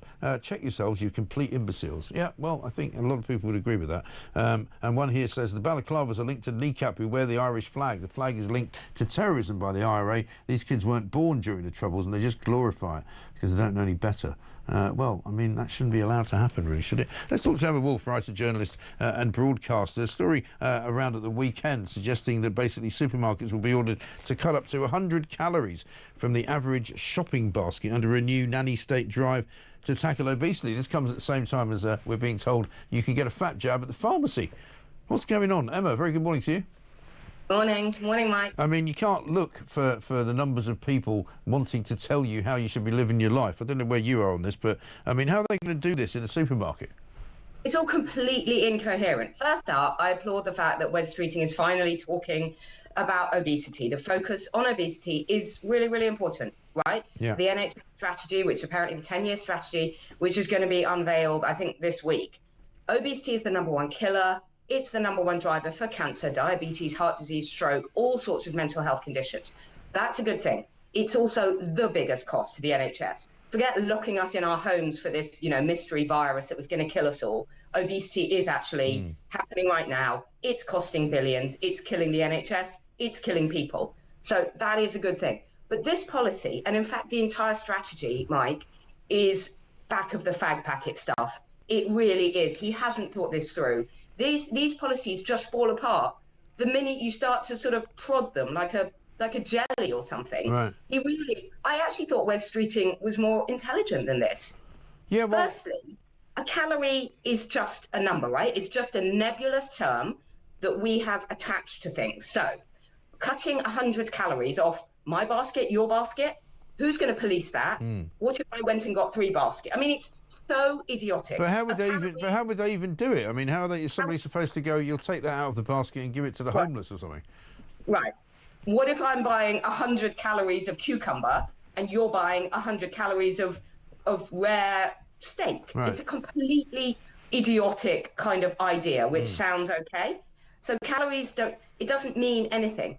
Thirdly, everybody has different caloric requirements. Yeah. So a very active child or an athlete or someone cycling around London needs a lot more calories and is using those calories than a pensioner in an armchair or someone who is disabled.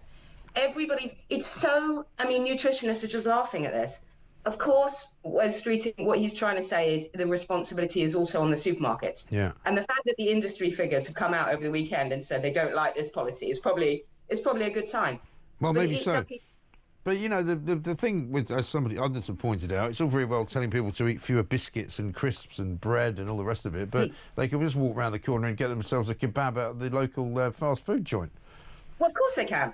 And as you say, I mean, who's going to police it? And also, who had the power? I mean, I don't know why they had the power to lock me in my own home, but who has the power to start policing our basket? Yeah. What if you've got 2 baskets? What if you've got a trolley? What if you've got 5 children and I've got 1? I know. Well, I mean, it's completely crazy. And also, Mike, as you say, eat less, move more. We all know eat fewer biscuits, do more running around the park.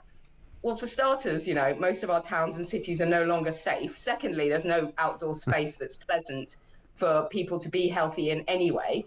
And thirdly, if that was working, if people understood that, and then we're giving them fat jabs on the NHS when they do get obese. So the whole thing is more incoherent than even Keir Starmer's general policy. And I mean, I understand their kind of obsession with obesity, and maybe if you can solve it, you can solve all healthcare problems as well. But, you know, it seems to me they're kind of approaching it around the wrong end of a telescope. You know, if they actually improved the way the NHS works, it would probably be a lot better and a lot more capable of diagnosing people who might have problems in health before they actually get to a point where they're costing us millions of pounds. Exactly. And you genuinely can give people support. I gave up smoking about 10 years ago, and I got some decent support for giving up smoking, which sounds ridiculous, but it really helped. I'm sure it's exactly the same thing with obesity. If you give people support, give them motivation, give them goals, give them healthy food that's cheaper. At the moment, the supermarket's way overpriced. The healthy stuff and junk food is cheap. So there is all that. But this, at the moment, this is not going to be the silver bullet. And, you know, I don't know if Wes Streeting, he seems to be on manoeuvres at the moment, Mike. What do you think? Well, he does. I thought he was disgraceful yesterday when he was asked about what happened at Glastonbury, and he said that the Israeli embassy should put their own house in order before he started to talk about anything else. I just thought I couldn't quite believe what I was hearing from a Minister of State in this government. I can't believe what I've heard from the government and the BBC this weekend. I'm actually getting exhausted with trying to argue with people who think they're left-wing. It's absolutely appalling what we've seen. And I think Glastonbury should be cancelled, and the BBC have serious questions to answer, don't they? I think so. I think how many more scandals can Tim Davies survive? That would be my question. Emma, good to talk to you. Thank you very much indeed. Emma Wolf, there, writer, journalist and broadcaster. Let's get a voice note from Maddie. Morning, Mike. This is Maddie calling in from Essex. I can remember the days when the BBC banned lots of songs, whether it was against the monarchy or whether it was just too sexy, like Je t'aime. But I think the reason that they televised that rant with Kneecap for those 20 minutes is because that is their belief system. That's what they believe, and that's why they continued it. Otherwise, anyone with an iota of common sense would have said, look, pull the plug. We can't air this nonsense. And for me personally, to make things worse, I've got to renew my TV licence today, which is something that I just don't want to do because I don't believe in their propaganda that they're trying to peddle to us viewers. And the only thing I really watch is EastEnders, which also unfortunately has gone down the pan as well. But anyway, thanks for keeping us all sane, Mike. Have a nice day. Bye-bye. Maddie, very sensible words. Just keep it on talk, you know. You won't get charged for that. We entertain you for free. And we bring you all the news that you need, and plus a few views you won't hear anywhere else. Matt says this, Mike, take the Glastonbury streaming rights away from the BBC and give them to another channel. Simple and effective punishment. And Peter says, from Croydon, on Bob the Villain, I'd like to think Avon and Somerset Police are making him sweat before arresting him later on today. And lots of you have got things to say about the TV licence. Ryan says, we shouldn't have to pay a TV licence if they're going to show politically motivated morons at Glastonbury. Very good. What right does anyone have to preach like that, then charges for it? Well, it is completely and utterly, you know, anti every sort of method of freedom of speech that you can think of. You know, here's some freedom of speech and we're going to ram it down your throat. We're going to charge you for the privilege and you're going to watch it whether you like it or not because the state broadcaster says so. Absolutely ludicrous, utterly ridiculous. Lots more to do in the final hour of the show. Coming next.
across the UK. On DAB+, on your smart speaker, on your smart TV, and on your side. This is Talk.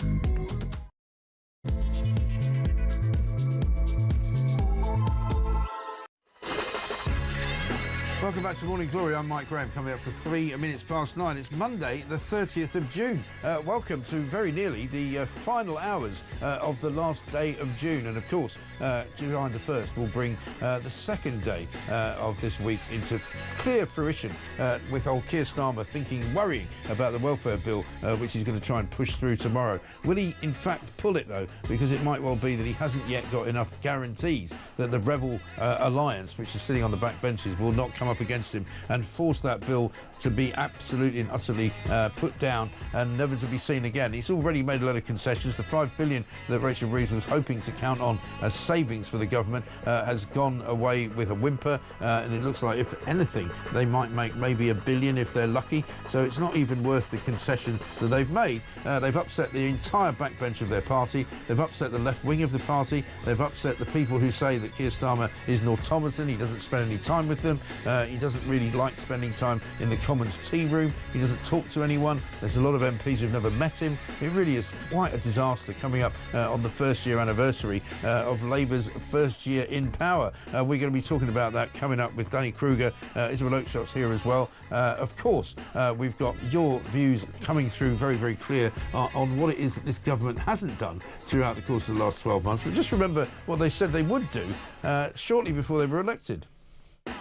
We've prepared this party for government. We've prepared all of our departments for government. If we are privileged to come in to serve our country, it will be public service for me, as it always has been, not self-entitlement. Yeah, Keir Starmer, of course, speaking there just before the July the 4th election, when they said that they were prepared for government in every department, a government of service. What a load of old cobblers. Also, we'll be talking about Glastonbury, what happened there, why the Oval and Somerset Police need so much time to review what it was that that guy Bob Villan did on stage, which was to incite an entire crowd of people and possibly to broadcast it to millions of people. Death to the IDF. Death to the IDF. It's absolutely incredible what went on and what was said and what was allowed to go out on the BBC. 0344 499 1000 is the number. We'll be looking out for the first lie of the day from Keir Starmer. We believe the first tweet has come out. We'll check out what it is. We'll tell you what it is. And it's all coming next right here on Morning Glory.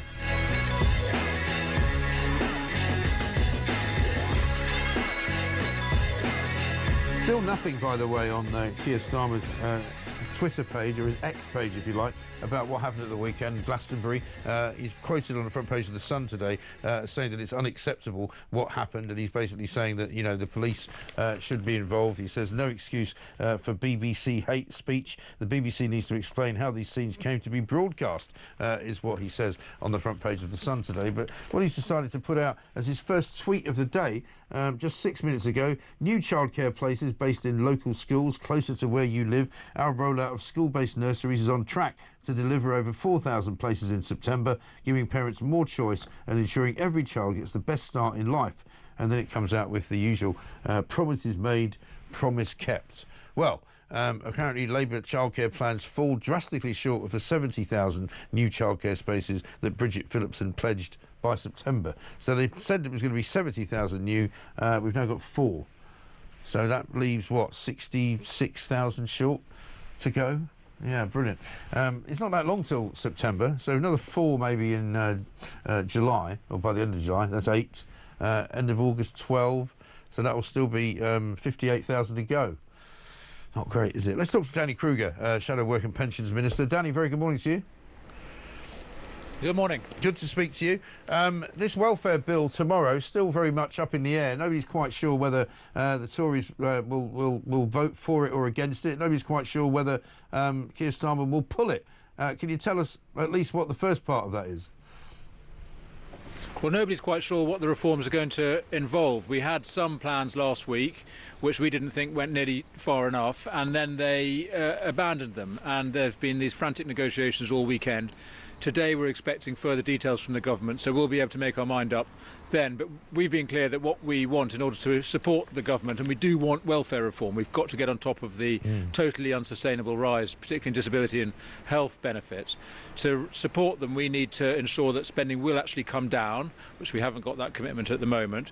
We need proper support to get particularly disabled people into work, and we need a commitment that it's not going to all be involve new tax rises. So we'll wait and see whether the reforms that are announced today meet our conditions. It's not looking very good. The fact is, Starmer clearly has no control over his own parliamentary party. He won this great majority a year ago this week, and it's basically disappeared, and he's now a total hostage to his backbenchers. So he's no philosophy of government and no real power in Parliament.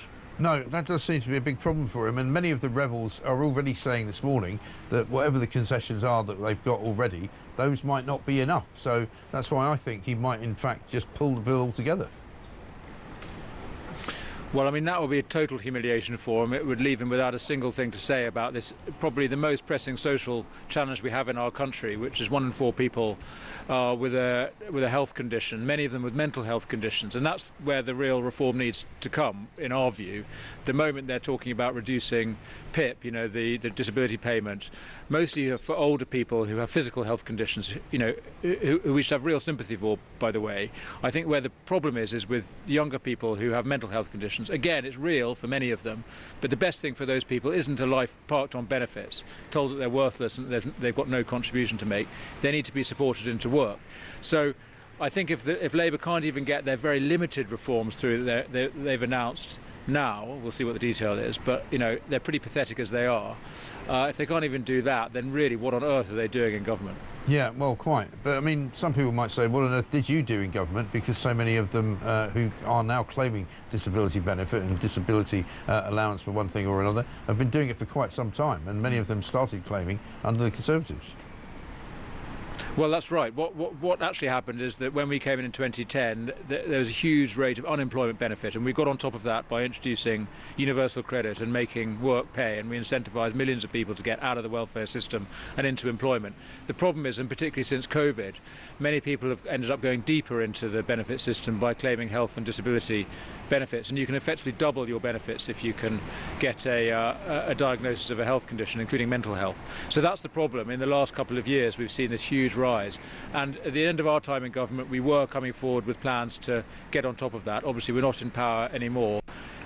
This government has had a year in office, and they've come forward with nothing, and the little nothing that they announced last week they've now had to abandon. So it's really, really concerning. We can't sustain the rise in benefit spending that we've got.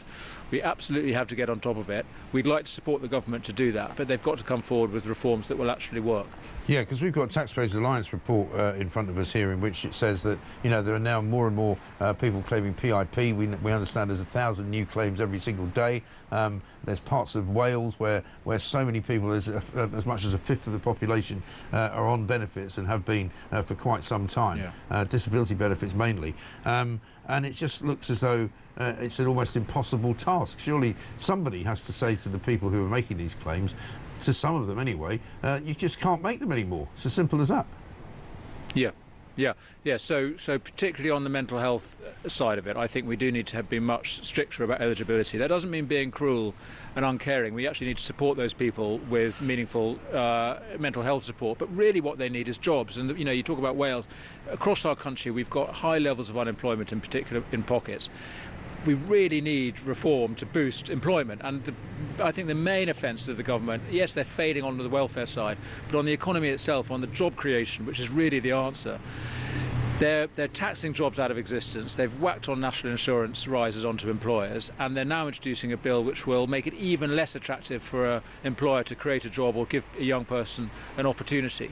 So we're destroying jobs. The government is destroying jobs, and they're depressing wages. All this money that's going into national insurance, that could be going into wages. It could be going into well-paid jobs for young people.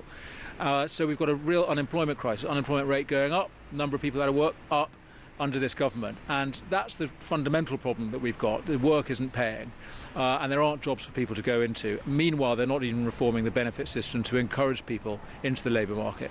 So, on both sides, there's total failure from this government, and the victims of it are disabled people, older people with physical health conditions, and this great army of young people who are being thrown away, basically, their lives written off, told they're going to spend the rest of their life sitting on the sofa with no contribution to make to our country. It's absolutely scandalous, and it's a great tragedy that after all the promise that they made at the last election, it's come to this. Yeah, it is a scandal. A lot of people think that one of the things that is also a scandal is the assisted dying bill that came through Parliament just last week or the week before. You seem to be slightly at odds, Danny, with your own mother on this one. Are you still speaking to her?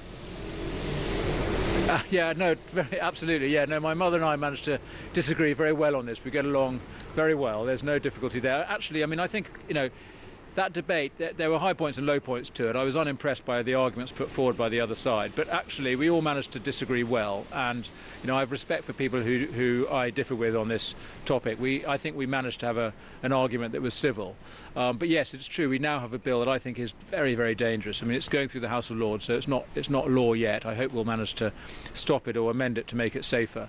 But it was a dark day when the Commons nodded through this bill, which isn't just about people who are suffering with terrible, unbearable pain at the end of life. It's about anybody who can get a diagnosis that they're reasonably likely to die within 6 months. That's so many millions of people who are now in scope of this bill, and you'll be able to get an assisted death simply because you want to relieve your family of having a financial burden, or because you feel lonely or depressed.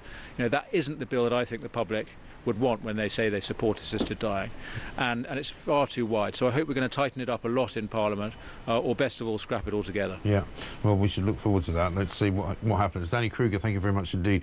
Shadow Work and Pensions Minister. Let's get a voice note from Steve on Starmer. Good morning, Mike. Right, I've always thought and said that we are basically 5 years behind America, like where they was when Biden first got in regards to the woke politics and all that illegal invasion and wokery and that.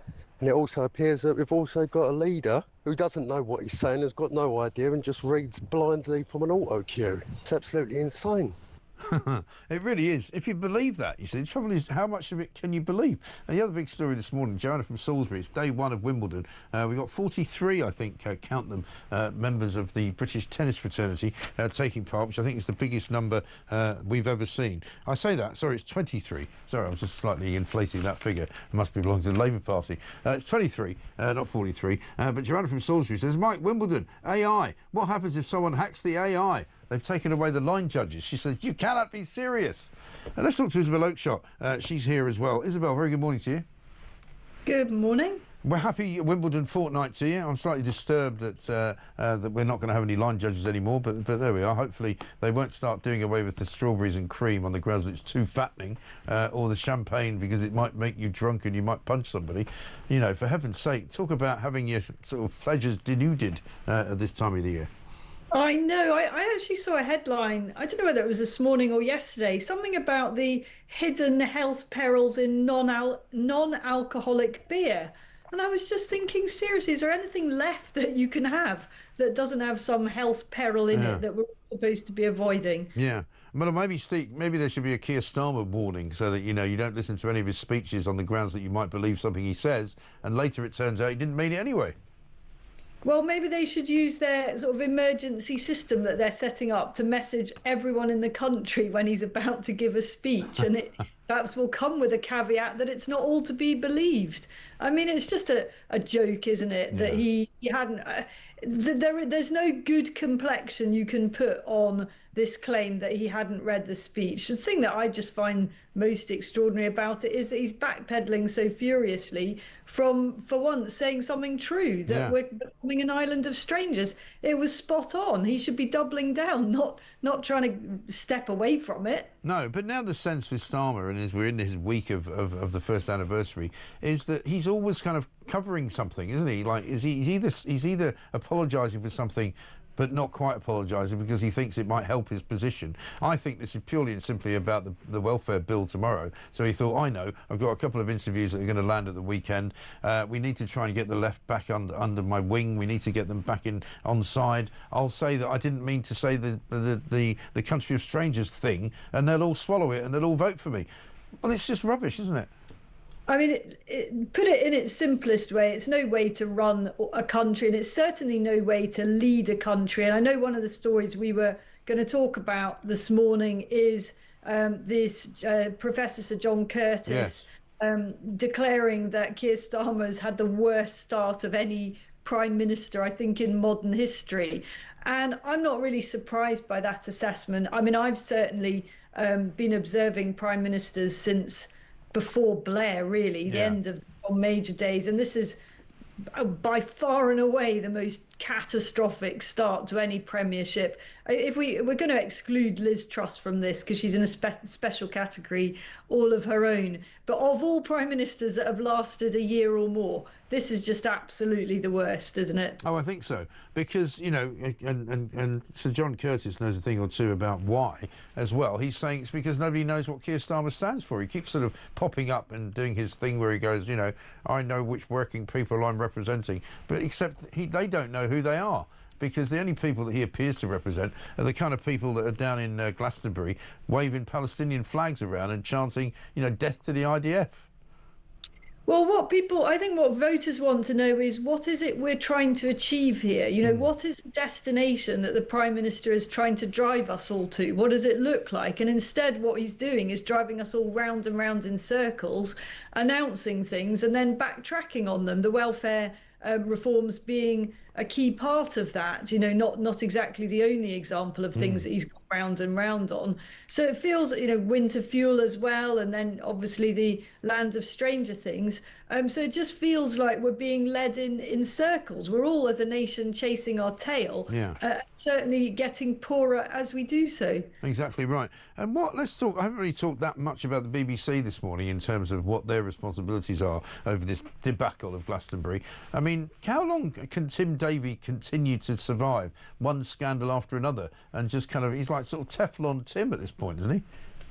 Well, I mean, they all seem to have these scandals. Everyone that leads the BBC, it's one thing after another, isn't it? And on the BBC goes. I mean, the best chance to defund it was in the early days of the Tories, and it just didn't happen. So on it goes. I'm intrigued as to how, presumably they were broadcasting live from Glastonbury. Is the suggestion that there's enough of a delay built in that they could have not broadcast that pretty offensive material? Well, my understanding about BBC delays is they don't have any. They don't have any in their radio business in the same way that we do commercially, because obviously we have to worry about things that might go out that might be libelous. Apparently the BBC doesn't.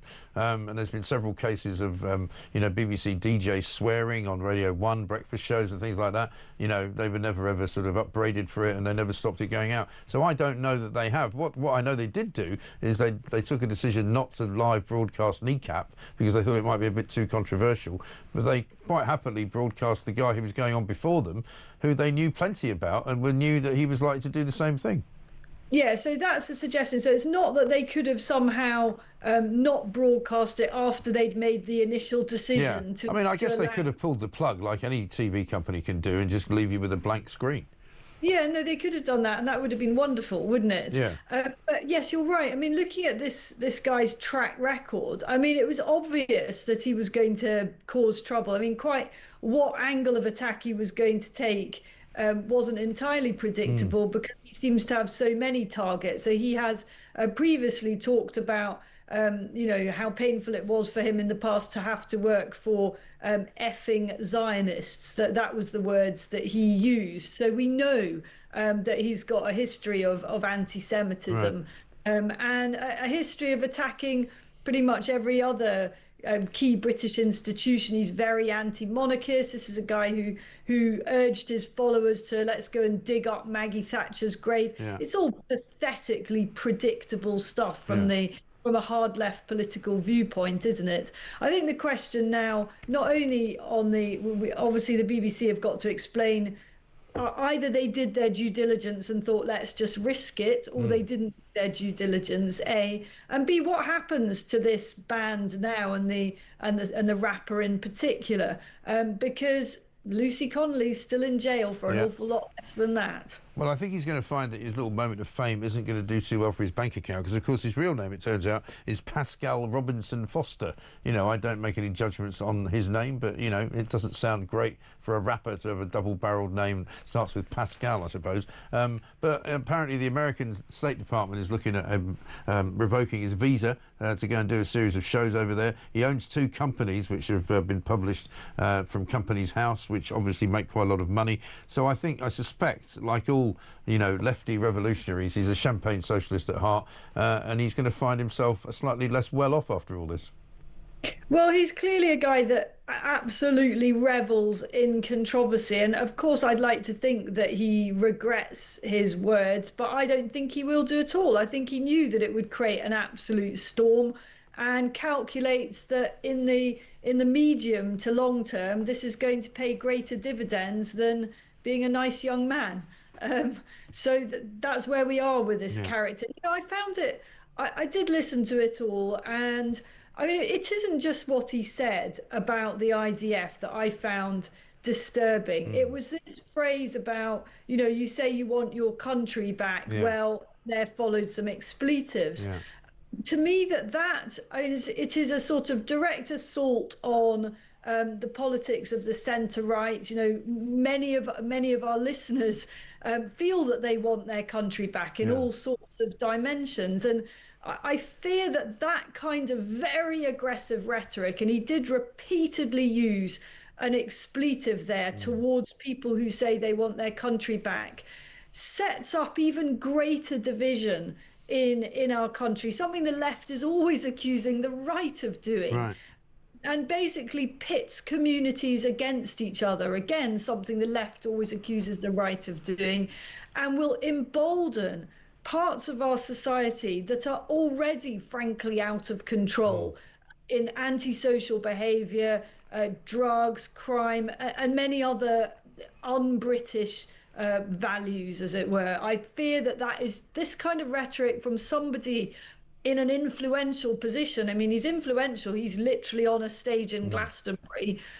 Is very, very toxic in our society. No, of course. Well, it won't surprise you to know that had you been wandering around Glastonbury at the weekend, you might have been able to pop into one of the more or the less sort of busy tents to hear Gary Lineker making a little speech where he was apparently in attendance talking about how important it was to have more love for everybody else and not be so divisive. I wonder who he was talking about. Oh my God. I mean, when everything that you're telling me is just reinforcing my determination never to set foot in. Man, definitely I not. I just looked at the queues for the showers and I thought, who would put themselves through this? No. Well, I mean, it all started badly when I revealed, I think it was on Friday, that the man, or in fact it was earlier in the week, the man who was the very first in the queue on Tuesday, I think, he waited 18 hours to get in, was a man from Cambridge called Christopher Beard. He was 55 years old and he was a chutney maker. So there you have it. Marvellous. That's all you need to know, really, isn't it? Trebles all round. Yeah. Absolutely amazing. It's definitely a temptation I have not found hard to resist. Yeah, me too. Isabel Oakeshott, good to talk to you. Thank you very much indeed. Talk's international editor there. Now, what we should tell you about is that this Friday marks 1 year since Labour's landslide election victory. It's called the Loveless Landslide, right?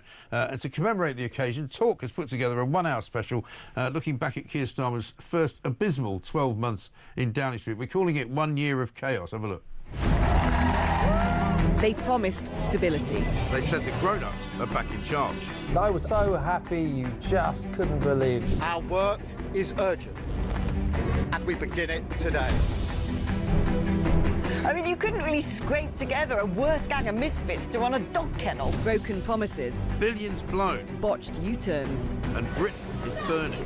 One of the most immeasurably eventful. 1 year in power. And Britain in freefall. It's just been a disaster.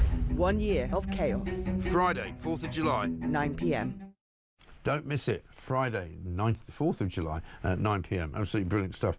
Coming up, we're going to speak to Darwin Friend from the Taxpayers Alliance. An amazing story they've uncovered. The numbers of people who are claiming PIP in this country, the numbers of people on various disability benefits up and down the country. They've broken it down by region. They've broken it down by town. It is quite staggering. Some of the facts and figures we're going to bring you coming up after this will blow your socks off. 27 minutes past 9.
Why are people going to pay wildly over the odds for these run-of-the-mill products? You have to wait weeks, you've got to fill in a form, put your credit card in, wait weeks for them to turn up, when you can go next door to the local grocery store and pick them up for an absolute fraction of the price instantly. Meghan's business model is just useless. It's useless.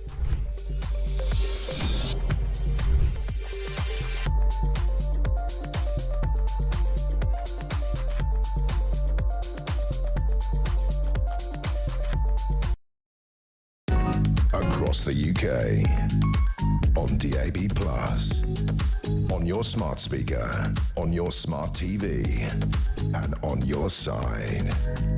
This is Talk.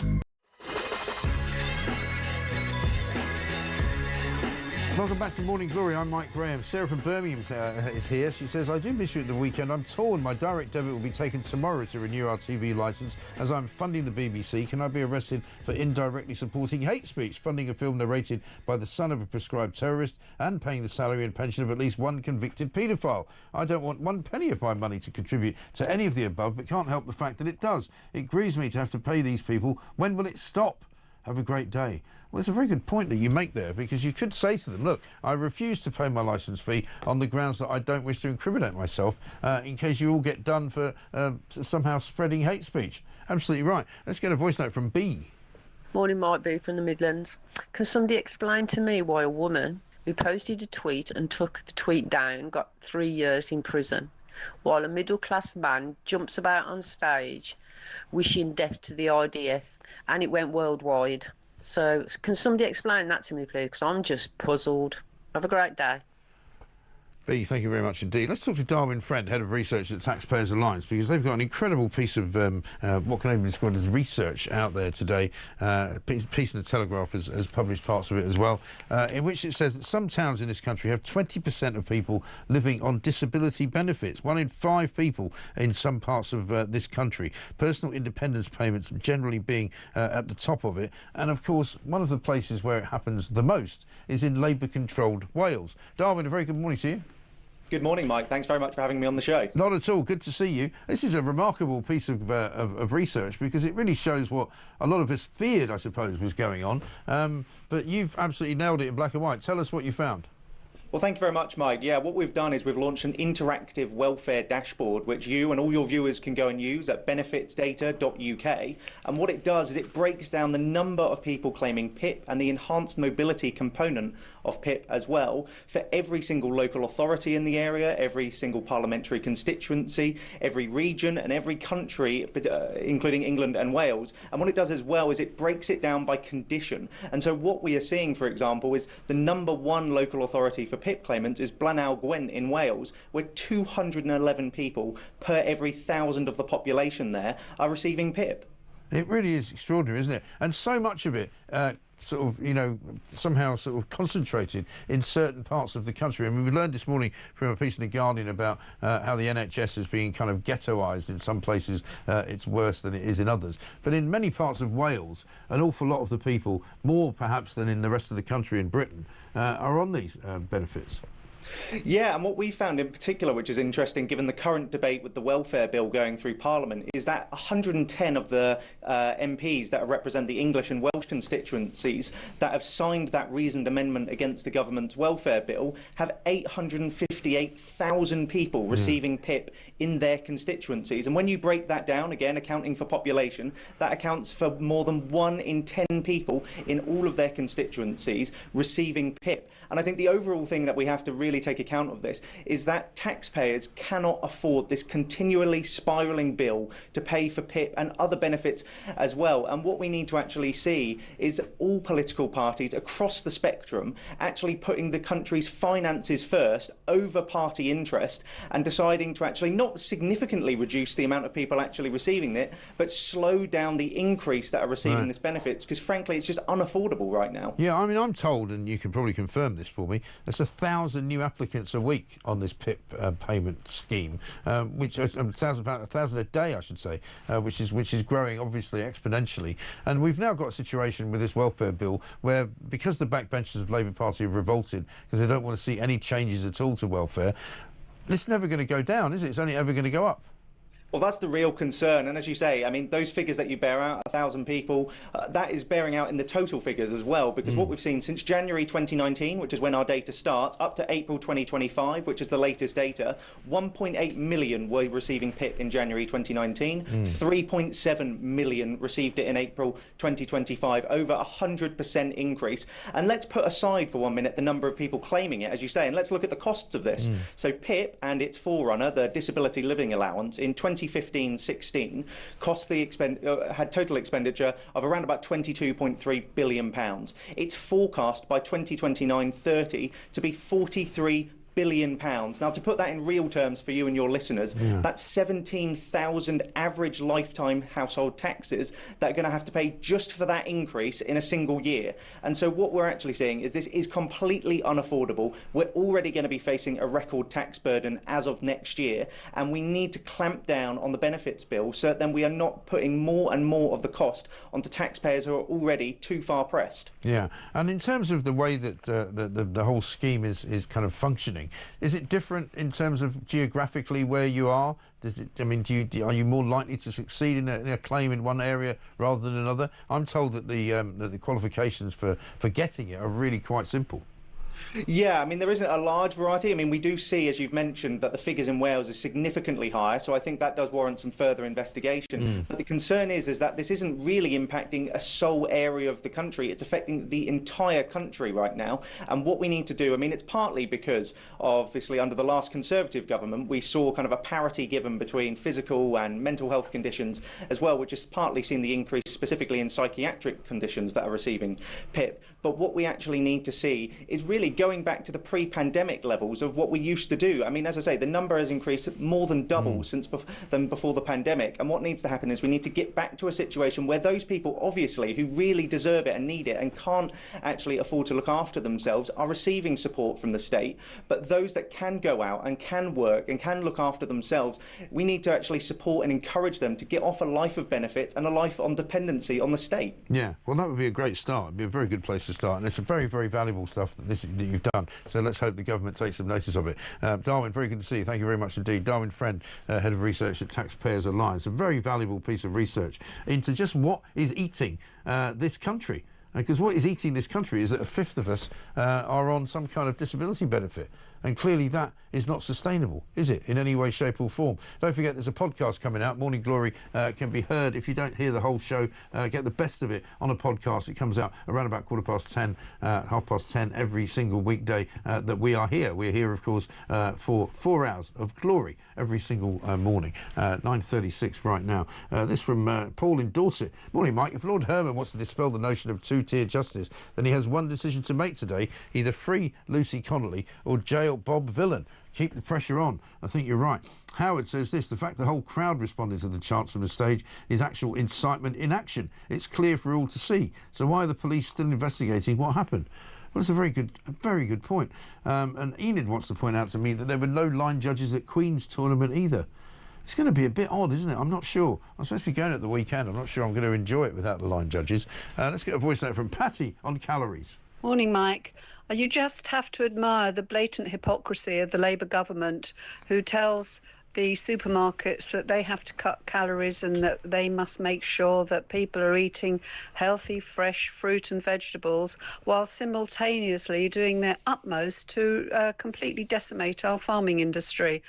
They are also working on nudging us towards lab meat and other modified foods. So I really don't want to be taking any advice from a government I simply cannot trust. Anyway, Patty from Coulston, thanks for another great show. Bye. Patty, thank you very much indeed. Yes, I think you hit the nail on the head there. Why take advice from a government that tells constant lies? Why take advice from a government that wants you to do things that you don't want to do just because they want you to do them? I don't think you should. Clive in Europe says this: I'm not entitled to any benefits here in Spain. I have to pay to be on the health system. The UK is a joke. You might as well build a footbridge over the channel. It'd be cheaper than the migrant bill you're paying now. Yeah, well, imagine how long it would take, though. You know, if you're HS2, they've been building that for about 20 years and they still haven't even got any railway track down. I don't think there's a train that's been built that can run on it.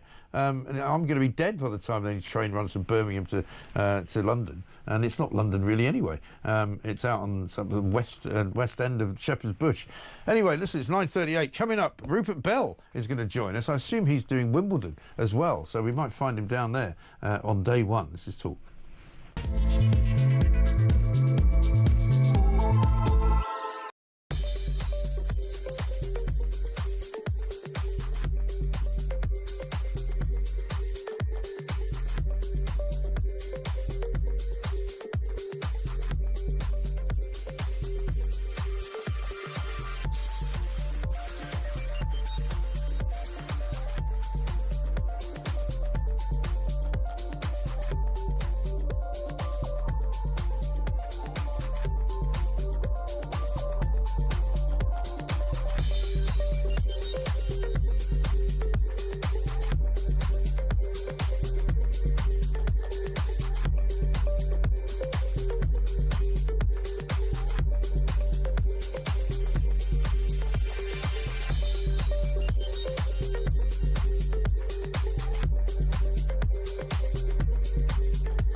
Across the UK, on DAB+, on your smart speaker, on your smart TV, and on your side. This is Talk.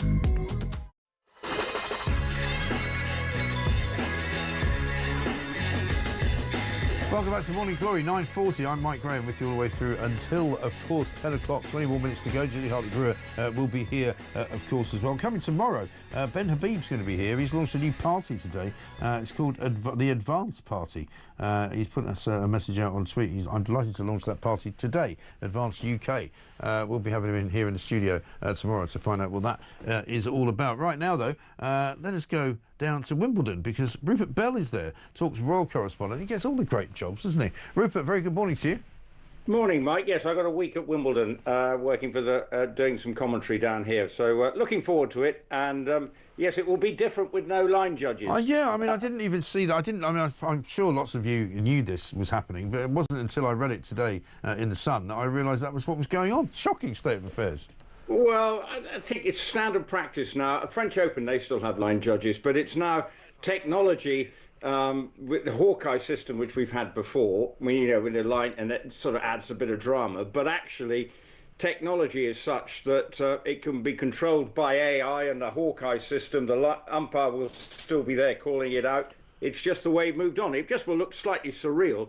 Yeah, but there won't be anybody there. We're so used to seeing them in their sort of Wimbledon outfits, and it's always part of the thing. And William Sitwell's writing in the Telegraph today saying, it's all very well saying it'll just be like everywhere else, but the point about Wimbledon is it's not meant to be like everywhere else. It's meant to be special. Yeah, well, yes, it's meant to be special, but if technology is enabling it to be fairer, so there's, it's the human element is taken out of. Because if you imagine you've got a 140-mile-an-hour serve bombing down, it's quite difficult. Yes, there was the chance to challenge a call, but in real terms now, it is so accurate that it has taken the sort of heat out of a sort of situation because the players trust the system. And, of course, it's done throughout the year at all tournaments. You would have seen it at Queen's and other major tournaments. It's now standard practice. It just will give centre court a slightly different feel, because when you were seeing all the line judges sitting around the court in their designer outfits, you won't see that anymore, and there won't be, McEnroe-style rants anymore. So, well, that's more's the pity, I think, many people would say. I mean, you might as well have an automatic ball deliverer instead of having an actual human being bouncing a ball towards the player. That's all part of, what we do. You might as well start defending VAR and tell me that, it's great now because, the technology's taken over. You don't need to rely on, measly, weaselly referees, Look what happened to football. Well, this has been going on. They've had Hawkeye for a very long time, and I think it is a proven technology. Yeah, no one worries about the proven technology in cricket.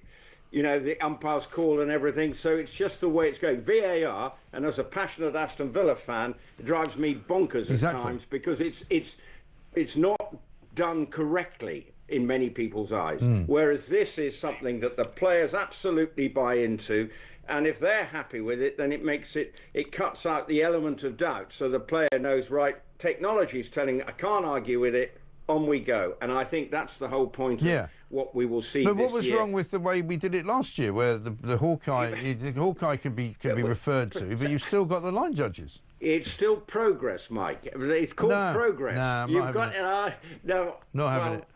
Okay, so you're a dinosaur when it comes to this. No, I'm not a dinosaur at all. I just think tradition is no bad thing. And considering that you're the royal correspondent, I can't believe you're arguing against it. You might as well start saying, well, next thing of progress is get rid of the monarchy then.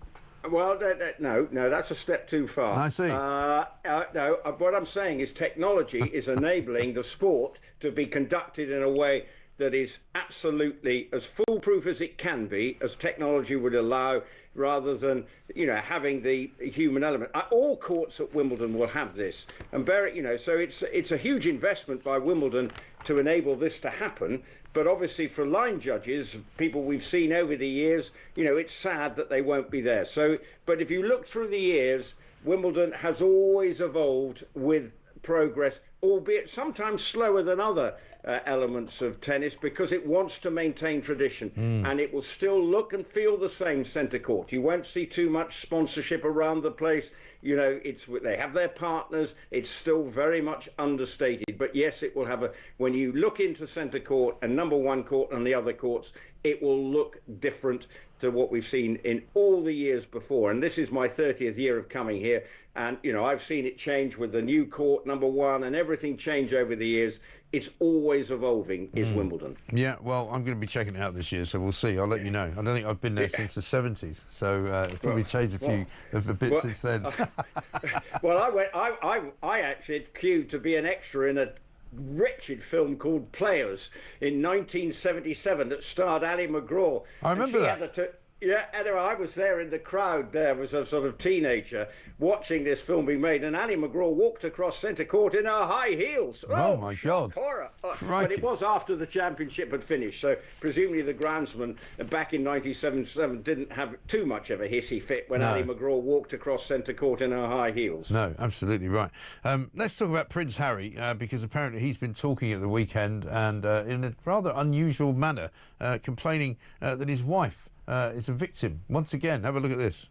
One of the pieces to why the digital world was so important to us is because my wife in 2018 was the most trolled person in the world. So there was a lived experience in that, but at no point did we suddenly think, okay, well, let's go on, let's take this industry on. But now we've created a fantastic platform through the Parents Network, for parents all over the US and Canada and the UK as well, to be able to share their stories and share their lived experiences in the hope that less parents are affected by social media harm. Yeah, I haven't joined the Parents Network in the UK yet. I wasn't aware that I could, but I could share my lived experience if he wants me to. Yes, you could. Interesting that he refers to 2018. If I'm not mistaken, that was the year she got married, and at that stage, she was extremely popular in this country. Right. And if we remember the wedding, it was a hugely popular event, and people were willing. I remember we covered it at Talk. Yeah, I was down by Windsor, by the river. Yeah. And it was a very scorchingly hot day. But it was a day that actually she was welcomed into the royal family. People saw it as a change. She was not this is the problem with Prince Harry. He sort of got his date. Yes, after she left, she may be, he might deem that she's been trolled. Both sides of the argument, Prince and Princess of Wales get trolled, but to say in 2018 she was trolled in a negative way, I don't think that's true, because back in 2018 when she got married, people welcomed her into this country. It was only sort of 6 or 7 months later that once they got to know her. started to appear that all was not serene in the royal household, and that was and then it all started to unravel. So again, the truth that sometimes comes from Harry, you have to sort of work out what is they do to play the victim. They've both got a slightly, shall we say, tricky relationship with the truth, haven't they? They don't always speak it, they don't always remember it as they should remember it. For example, a great piece in the Mail today about Meghan's jam. The stuff that she apparently has been making in her home kitchen for all these months and running out of it because it's so popular. The Blossom honey as well. Turns out it's not made in her home kitchen at all. Who would have thought? It's made in a factory in Illinois. Yeah, and it's not jam, it's a spread. Yeah. Yes, again, and she's launching a rosé tomorrow, which interestingly is coming out on the day that was Diana's birthday. Yeah. And bearing in mind that Diana, it's a coincidence, isn't it? Well, was in a car crash that basically the driver was found to be impaired through alcohol. So probably doesn't sound the most sensible day to be launching rosé. But where people are always questioning, when she sent out those 16 pots of jam to her friends saying, I'm making jam, well, what she's actually selling is the polar opposite in many ways to what she was offering when she was making 16 pots of jam in her kitchen, which lots of people do. It's quite normal to do that. But this is the problem. The late Queen's great line, when it comes to Meghan and Harry, you always have to go, recollections may vary, because they do seem to play the victim. And I think a lot of us, the phrase is we're suffering from, getting fed up with their victim fatigue when it comes to them. And actually, the more they do it, the less it hits home. They want to shut up and then rebuild their lives and say, right, we're happy now. Yes, if he's doing this work with the Parents Network, I think we all know that elements of social media are heinous, and actually we do need to be aware of the impact that it does have on people. But at times, there's a lot of word salad that comes out of Harry's mouth, and that I think is, it's all, again, you even listen to that lived experience. That just to me is, it's basically we're living. Every moment of my life is an experience. Yeah. But I don't refer to my day. Yeah, well, in your case, well, exactly. And I'm going to be living my experience at SW19, where we may, over this fortnight, see the Princess of Wales coming to Wimbledon. We saw her last year, just a few months after her cancer diagnosis. It was one of her first public appearances. So presumably we will probably see her at some stage over the coming fortnight. But, again, from Meghan and Harry, their constant need for publicity is, I think, causing people to roll their eyes more often than not. Totally, yeah. Are you going to be in one of those hot boxes? It's going to be pretty hot down there today. Oh, no, if I'm in a commentary box, then it's air-conditioned, so I'm a lucky boy. You'll be all right. Good place to be, then. Yeah. Excellent. So we'll look out. We'll look out for your commentaries later on today, Rupert. Thank you very much indeed. Rupert Belday, talks royal correspondent down at Wimbledon for Wimbledon Fortnight, without any line judges this time.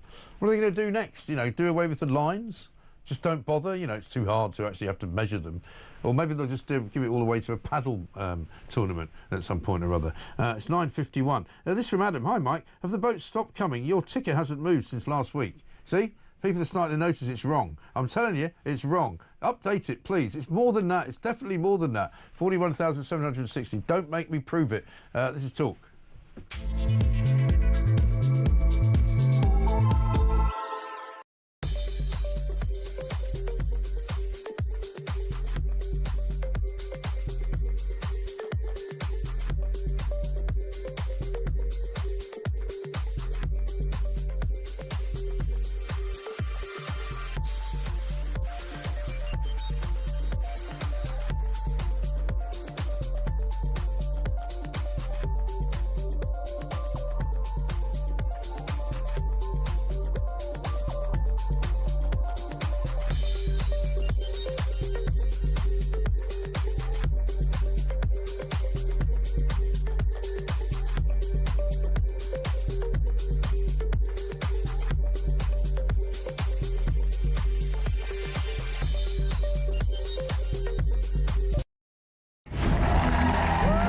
They promised stability. They said the grown-ups are back in charge. I was so happy you just couldn't believe it. Our work is urgent, and we begin it today. I mean, you couldn't really scrape together a worse gang of misfits to run a dog kennel. Broken promises. Billions blown. Botched U-turns. And Britain is burning. One of the most immeasurably eventful. 1 year in power. And Britain in freefall. It's just been a disaster. 1 year of chaos. Friday, 4th of July. 9 p.m. Across the UK. On DAB+. On your smart speaker. On your smart TV.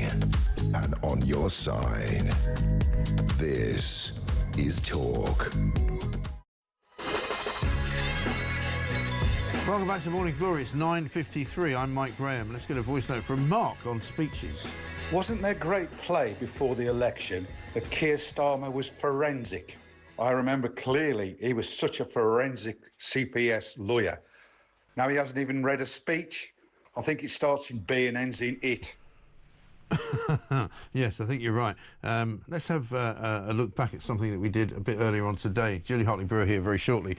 We spoke to Israeli government spokesman David Menser about the disgusting scenes at Glastonbury. Here's what he had to say. Viewing is hate. Yes, Glastonbury broadcast it. Yes, the BBC gave it oxygen. And yes, Britain's government, its Labour government, sanctions elected Israeli ministers while staying silent on incitement to genocide from a stage on Glastonbury. We're under no illusions here that those sort of government actions against this country are giving birth to this hatred. But I tell you, Mike, here's one truth they can't erase. Israel does exist. We were attacked by Hamas on the worst day of Jew killing since the Holocaust, but we are still here. And with God's help and the IDF, we stand between civilization and savagery. They want us gone. Unfortunately for them, it's too late. We are strong. Our population is growing. Nations are lining up to make peace with us, not because we are weak, but because we are strong. We are building. This country is innovating. Its innovations save lives. We lead in medicine, in water tech, in artificial intelligence. You know, more Nobel Prizes per capita than any other country. Meanwhile, you know, Kneecap and that moron, Bob Dylan, they'll be forgotten. And I just want to ask you, Mike, what do you think would have happened if this was anti-Muslim hate or anti-Jewish hate or anti-black hate? Would it go live on the BBC? Of course not. We know what this is. It's the world's oldest hatred in disguise. And let me say this clearly, from this Jewish state, under our Prime Minister Benjamin Netanyahu, Jew haters, try your worst. We faced worse anti-Semites than you, and we have beat them every single time. Imagine if an artist was calling for the wiping out of any other nation. Would Glastonbury have let them go on stage and let it happen? So these calls to free Palestine from the river to the sea, what they actually mean is no Israel. Yeah. That's not activism, that's anti-Semitism in high definition, played out on the nation's screens in the UK. It is outrageous, and Britain really has a lot of work to do to undo this outrageous hatred which has been sown in society. You know, I've been to Glastonbury myself in my younger days, and I can't even begin to imagine what it must have been like as a young Jewish person in that crowd. Yeah. Let's be clear, the IDF that they call for the death of, that means the death of almost every single boy and girl in this country. And we know here in Israel that the IDF, thank God, is the one thing stopping in the way of obstructing the next genocide of the Jewish people. Yeah. Our enemies say very clearly what they want to do. Bob Dylan said the same thing. When they say these things, we believe them. But thankfully now there is the IDF, which upsets Bob Dylan so much. There is the IDF to defend this country, thank God. If you had a message for the BBC this morning, David, what would it be? Well, look, the BBC have unfortunately had a rotten record when it comes to Gaza and when it comes to the whole Middle East conflict. They have essentially taken the side of the terrorists. The rap sheet is as long as your arm. I mean, from creating propaganda broadcasts actually showing Hamas operatives and their kids on screen and making out that it's impartial, actually paying money, license fees, money to a terrorist organization. They want Israel to lose, but the BBC should understand we won't lose. We're winning. And it's because of peace through strength. Firstly, strength, and now comes peace. And as night follows day, nations are queuing up to make peace with this country right now, whether the BBC likes it or not. And that was, of course, Israeli government spokesman David Menser talking about Glastonbury this weekend. Quite extraordinary scenes. Julie Hartley-Brewis here. Very good morning to you. Very good morning. So, here we are again. It is just I just keep asking, how many times can Tim Davies survive all of this scandal that goes on around him? Well, I had a conversation with a very senior figure at the BBC a week or so ago talking about the institutionalised anti-Semitism of the BBC is so institutionalised. Yeah. You guys don't even realise it. It was outrageous for me to have said that. Well, here we go. They didn't even notice this. This is extraordinary. There's a big debate whether there should be... They thought it was all right. Yeah, well, yeah,